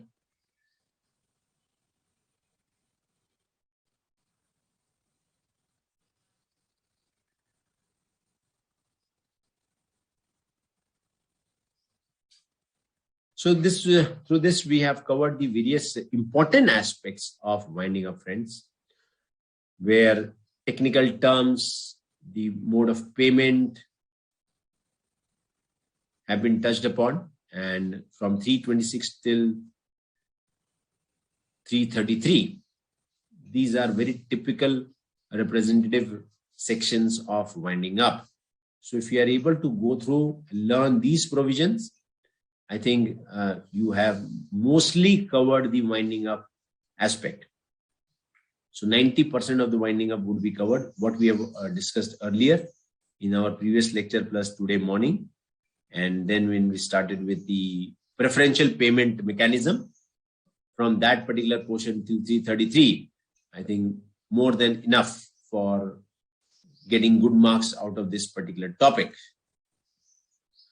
Let us come to now the final few miscellaneous provisions of winding up. As we understand that this whole process of winding up is not an easy job, where the liquidator has to perform very important role along with the instructions of the winding up committee and taking together the advisory committee. So during this process, it may happen that the officers, the directors of the company may not support the whole process. And there might be certain offenses which are committed by those people. So who is going to take care of all these offenses? What does the liquidator has to do to ensure these offenses are brought to notice and appropriate actions are taken against the officers of the company? So 336 recognizes the offenses by the officers of the company and accordingly gives power to the tribunal to take appropriate actions.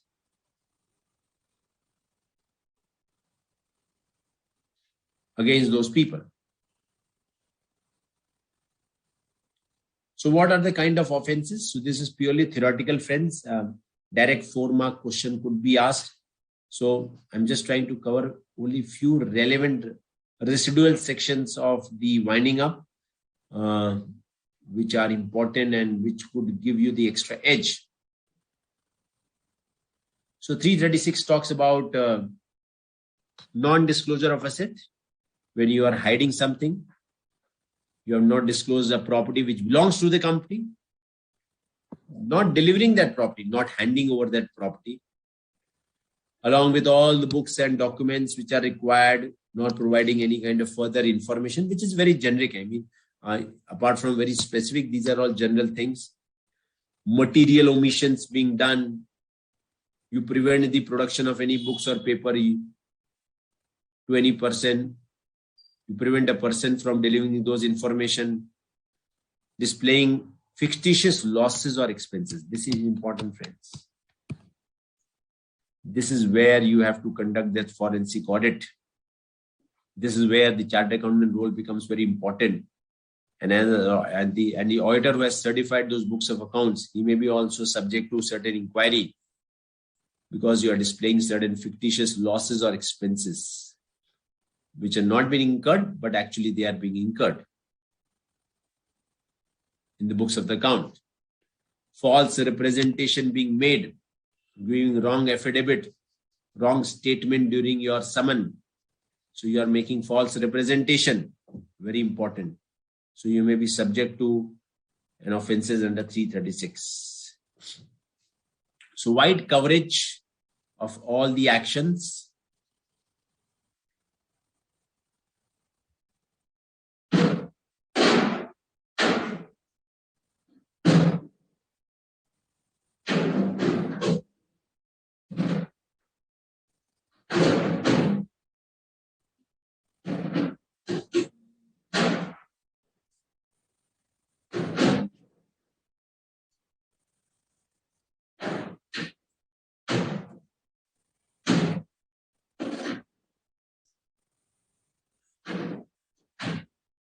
He shall be punishable with imprisonment for a term which should not be less than 3 years, which may extend to 5 years.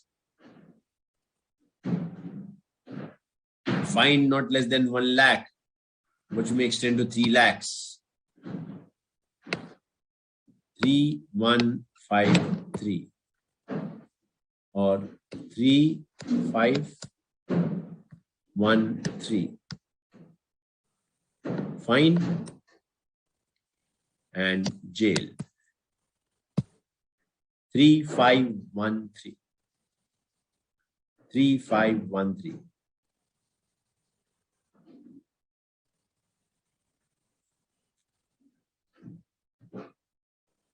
That is 355 for all of you. Sorry, 336.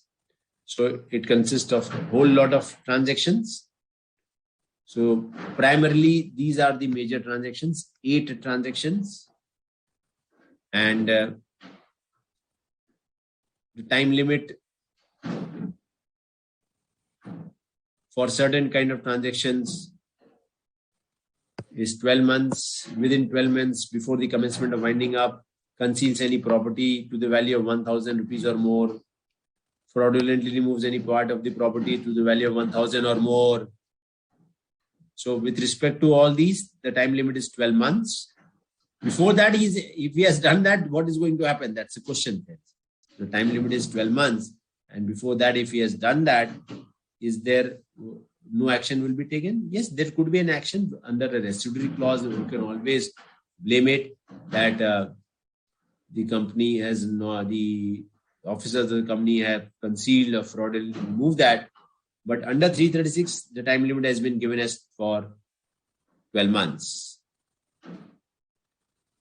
So if you think that during winding up process, the officers, the directors are not responsible, or they can be left around and they can move around freely, the answer is no.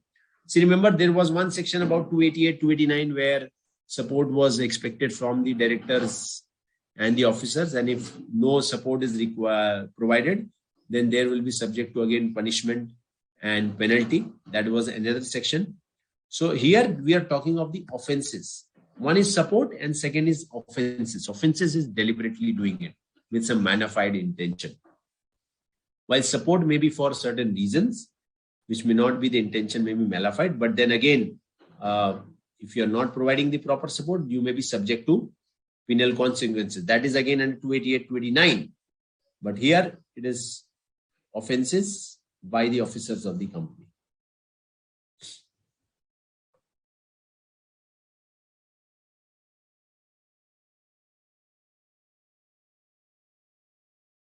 So 3513. Remember this.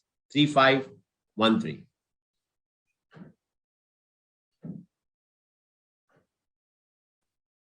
So when the company is under liquidation, how does one identify? Obviously, there will be a public announcement done by the liquidator. Everything will be on paper. But it may happen, you will never come to know about that a company is under liquidation. Suppose if you want to do business with that company and the liquidator wants to do certain kind of business with that company,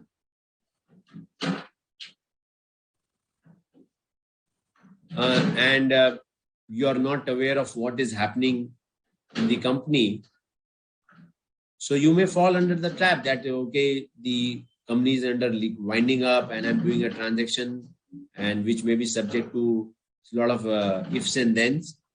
So therefore, under the law, it has been mentioned that whatever information, whatever invoice or letter which is being used by the liquidator for communication,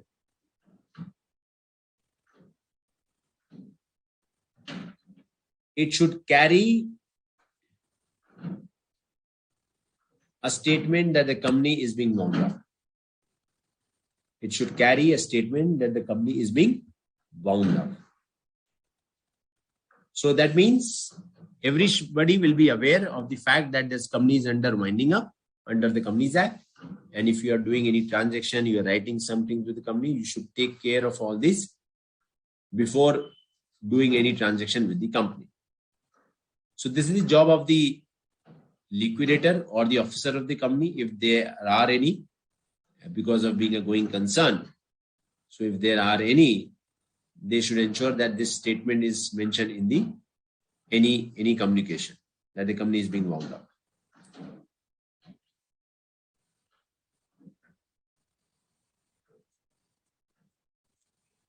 Then inspection of books and papers by creditors and contributors, which we have already seen that they have got the right. There is nothing which will prevent them from accessing the books of accounts, but 346 gives them specific right for the same. And the creditors at any time after making an order of the winding, the creditor at any time after the winding order has been made may inspect the books of accounts, and there's nothing which will prevent the central government or the authority or any person acting under the authority to access those documents. So 346 gives them the right to inspect the books of accounts, friends.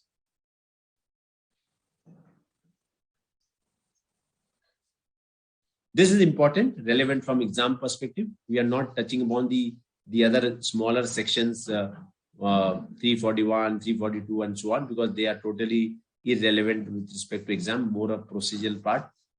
So 336 is important with respect to the penalties on the officers of the company, punishment. And 346 was again very important, only for communication purpose. And 352, that what is going to happen for the undistributed amount which is now left over.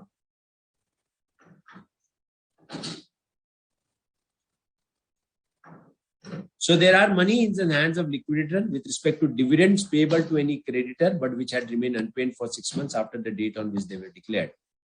Now, you would wonder that what is the dividend which is payable to any creditor? So dividend is nothing but what is to be received to any creditor, that is termed as dividend. Dividend is not the dividend which is paid by the company, but it is actually any amount which is due to the creditor under winding up, and that has to be paid. That is known as the dividend which is payable to any creditor. But if that dividend is remained unpaid for 6 months after the date on which they were declared, and it may include the dividend also, remember, it may include the dividend also, or any asset which is refundable to any contributory which have remained undistributed for 6 months after the date on which they become refundable. So in the event of distribution of the assets, final amount which is left to any contributory, but we are not able to identify that contributory, we are not able to trace that contributory because they have shifted their address and there's no communication from that particular contributory. So that amount, that asset which has to be disposed of and has been disposed of, an amount has to be given to that particular contributory, but they are not able to do that within, and it is remain unpaid for 6 months. Then the liquidator shall forthwith deposit the said money into a separate special account to be known as company liquidation dividend and undistributed asset account. So another new type of account which is to be created, again very specific, friends. If it comes in exams, very well you can answer it. What is the possible situation if any dividend which is to be paid to any creditor but is remain unpaid for 6 months, on which the date after the date on which they were declared, or any asset which is to be refundable to any contributory from the date of 6 months from which the amount was due, the liquidator shall deposit that amount into a separate special account. It will open a separate account known as this account in a scheduled bank.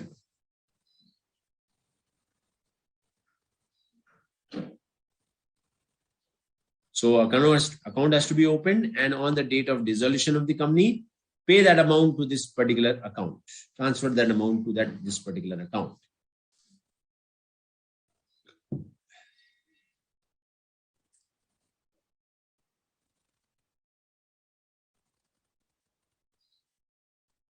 So along with the payment, the liquidator will submit the list of statement to the registrar and the last known address of those persons entitled to participate in that particular amount, and mention that these are the people who have not claimed their amount. Probably these are due to these people. So I'm submitting you a list. Please keep this list with you.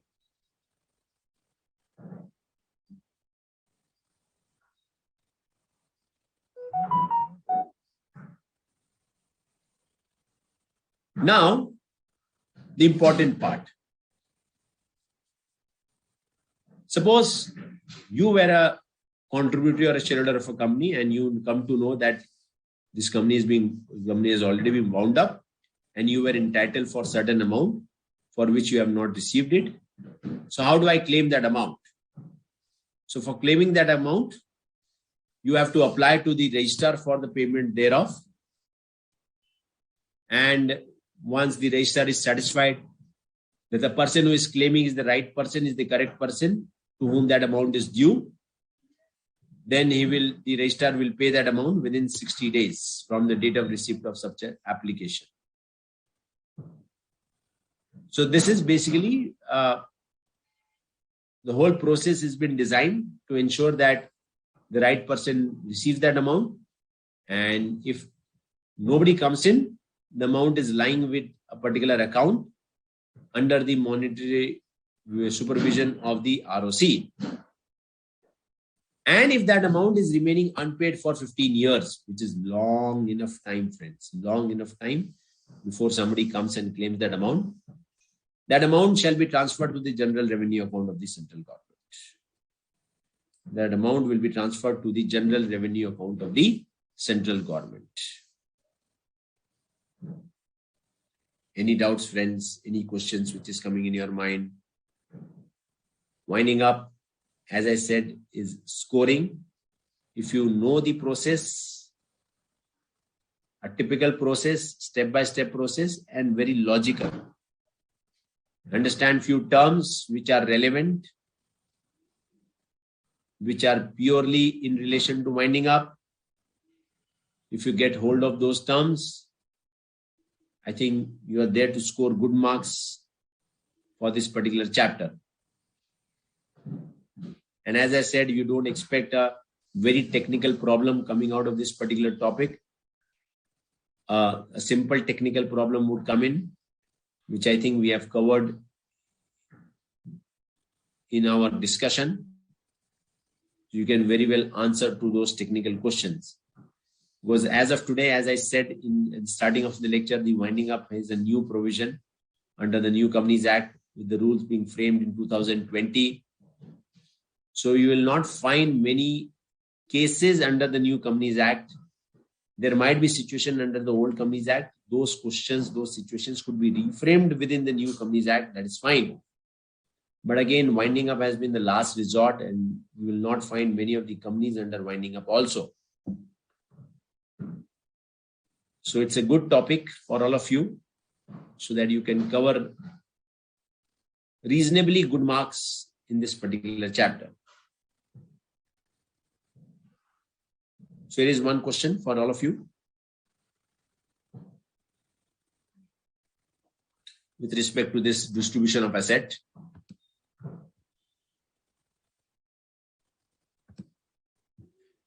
So a company is getting wound up by tribunal.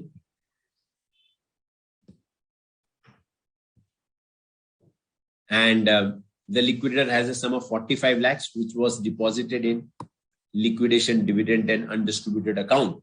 So very typical. Now you can relate it that we are talking to section 352. So Mr. P was giving a receipt of the same. Mr. X applied to the registrar on 1st October 2019, claiming 12 lakh of such amount. After verifying the correctness of the claim, the same was settled on 12th November 2019. Balance amount remained unclaimed for 15 years and hence was transferred to the general revenue account of central government.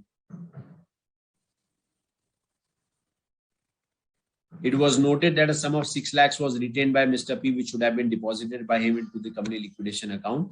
Hence, interest 15% was levied on Mr. P. State the correctness of the process of the compliance in the given situation in the light of section 352. Okay. So, first thing is, yes, what has to be done? Account was opened. So, to that extent, we are correct that account was opened. The second provision says that the whole amount on the date of dissolution should be paid into this account. So that was not done properly. So Mr. P withheld around 6 lakh of rupees.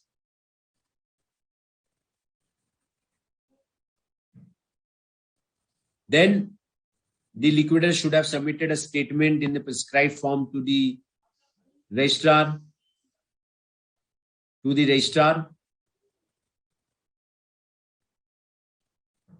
and he should take a receipt from the scheduled bank for any money paid to it.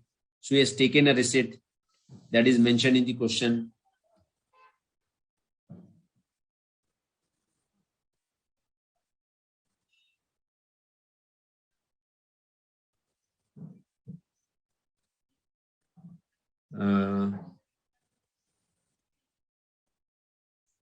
Mr. P was given a receipt of the same. So Mr. P had obtained the receipt from the bank. So he has done this job.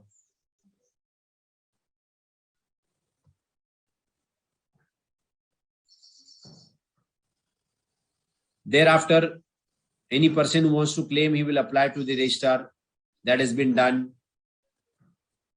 Now, after this, it was realized that Mr. P had held that certain amount. So any liquidator retaining any amount which should have been paid by him into this account shall pay an interest on the sum of amount at the rate of 12% per annum, and also pay such penalty as determined by the registrar.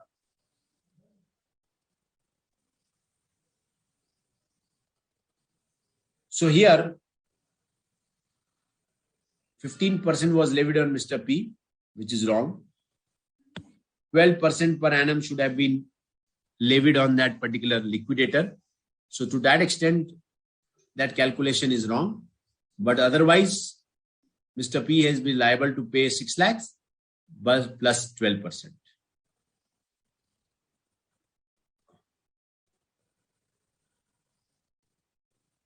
So here interest 12% should have been levied on P for his failure to deposit 6 lakhs.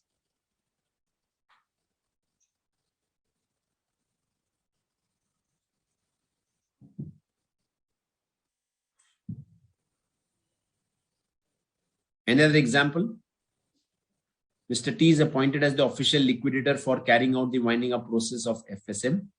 The company was declared as wound up on 1/6/2020. Rupees 20,50,000 representing the amount unpaid to creditors were not deposited in the company liquidation account. What actions can be taken against Mr. T in the above mentioned situation? So this is again very typical. Now, when we have two examples, friends, it shows that this could be a possible exam question. There are questions which have been asked previously with respect to this particular provision. So important section 352. In the event of non-deposit of the amount, the final amount which has to be paid to the creditors. So recall those provisions.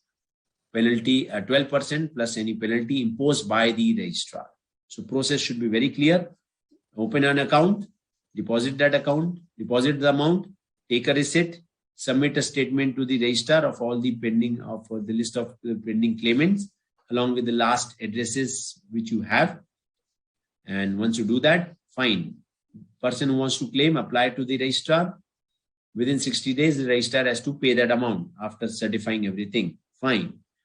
After 15 years, if nothing is being paid, that amount will be transferred to the general revenue account of the central government.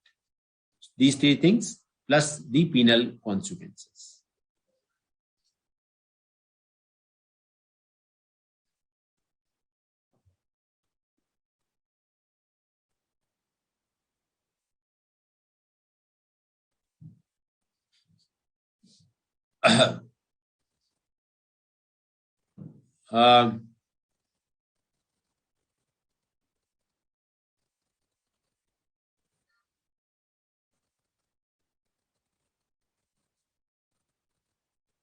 In a situation where the liquidator has to file certain document, information, deliver any, file any report, and if he has not done so, then on an application made by any contributor or a company or by the registrar, notice will be sent to the liquidator that why you have not filed it, and any other cost will be imposed on the liquidator. So that's standard clause. So it's like liquidator is not the super authority. He is also liable at times. This we have seen that a meeting of creditors could be called. Creditors or contributors could be called by the liquidator. So this 354 talks about calling of the meeting of the creditors and knowing their wishes. So that is again a general section, just for reading purpose. And we know that the final wishes of the contributors and creditors would prevail. So let us go through certain questions, friends. If you have any doubts, you can raise it. Otherwise, we'll go back and answer a few questions and recall those concepts. Any questions which you have?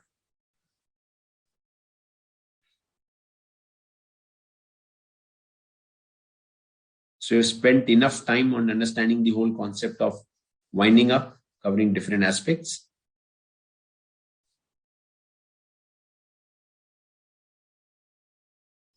Which is more than sufficient.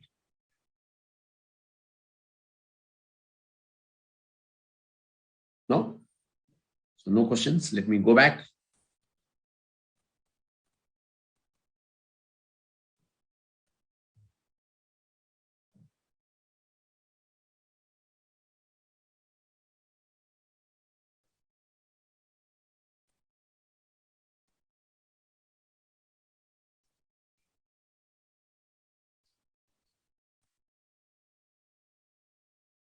The important part,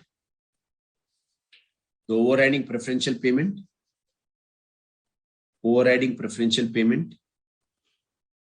So if we need to cover one question on the same, let me frame one question for all of you, a practical part.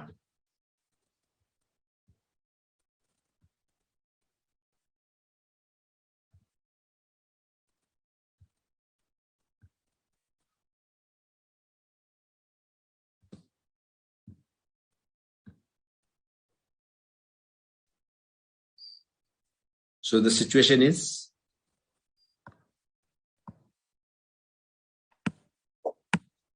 value of asset 75 lakhs.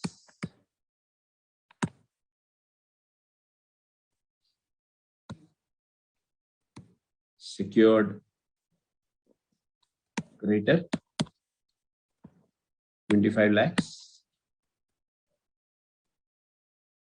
Workman dues less than 2 years 10 lakhs.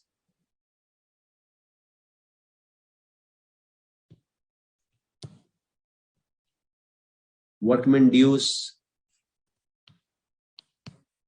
greater than 2 years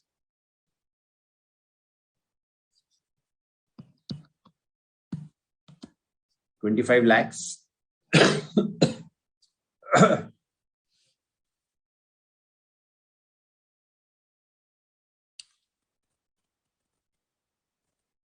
Employee dues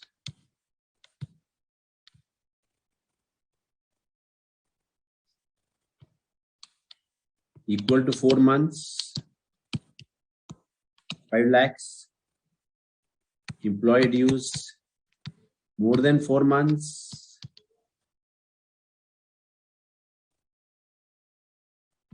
8 lakhs.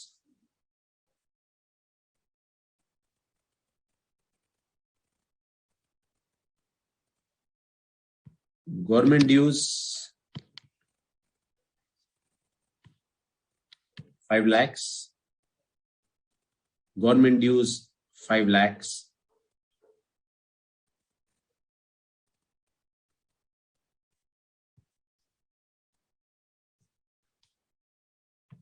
Investigation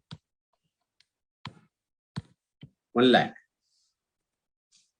Investigation 1 lakh.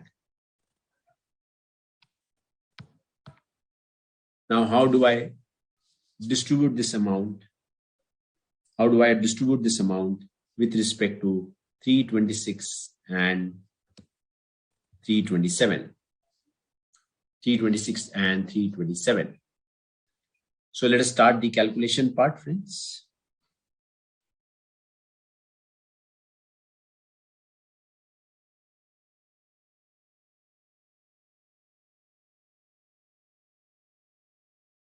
Yes, revive the company after its liquidation. Sumit, I assume that you mean to say that the company has been wound up, dissolved,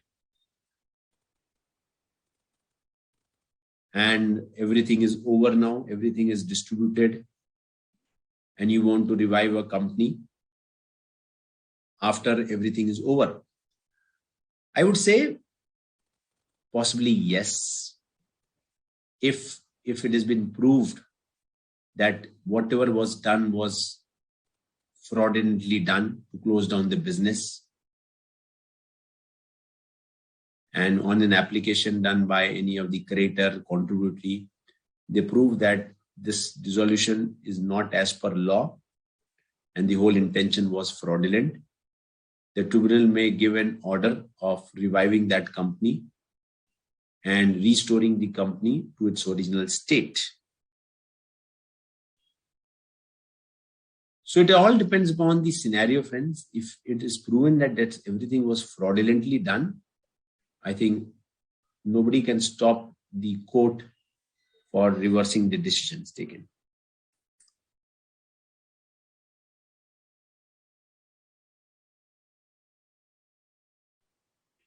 So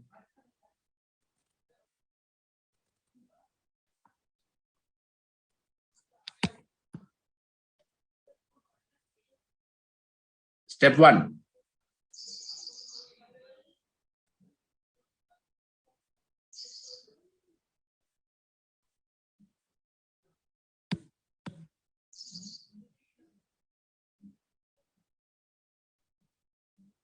Step number 1.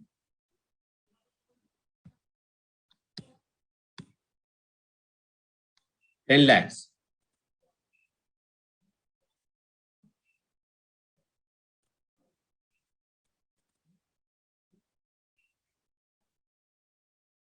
$10 lakhs. Step 2.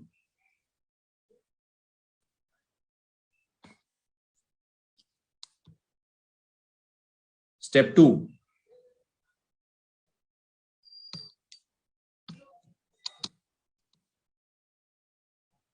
$25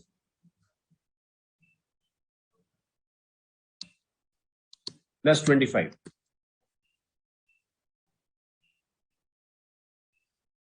Secured creditor and 25. They have to pay it in full.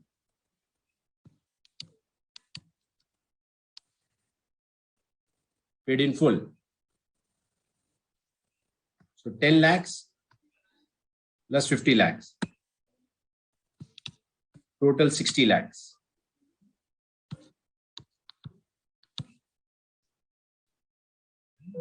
$15 lakhs.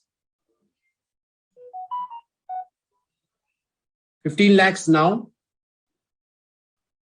Employee dues 5 lakhs. Government dues 5 lakh. And 1 lakh. If they are paid in full, they will be paid in full. 5 plus 5 plus 1. 11.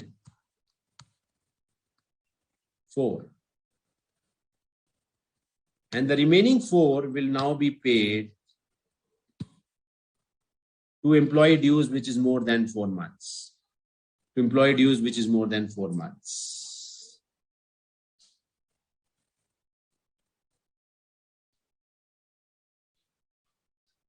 This is how the distribution will take place in the event of winding up, friends. We can keep on adding the list of claimants, and accordingly we can step by step, step 1, step 2, step 3, step 4, step 5, and so on.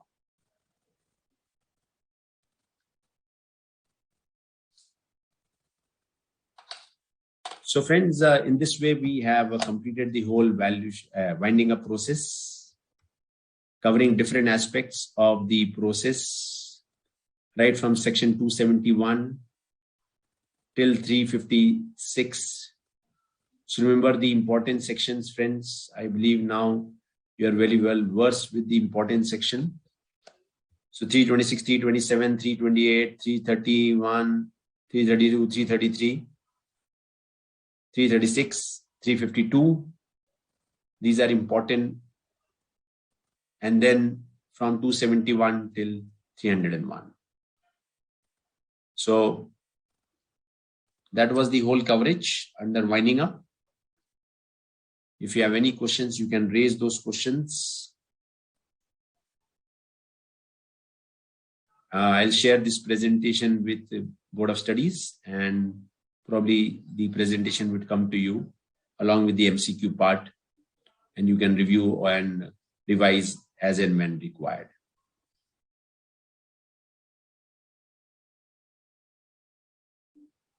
So thank you, friends. And we'll meet up soon with my next topic on miscellaneous provisions in my next lecture.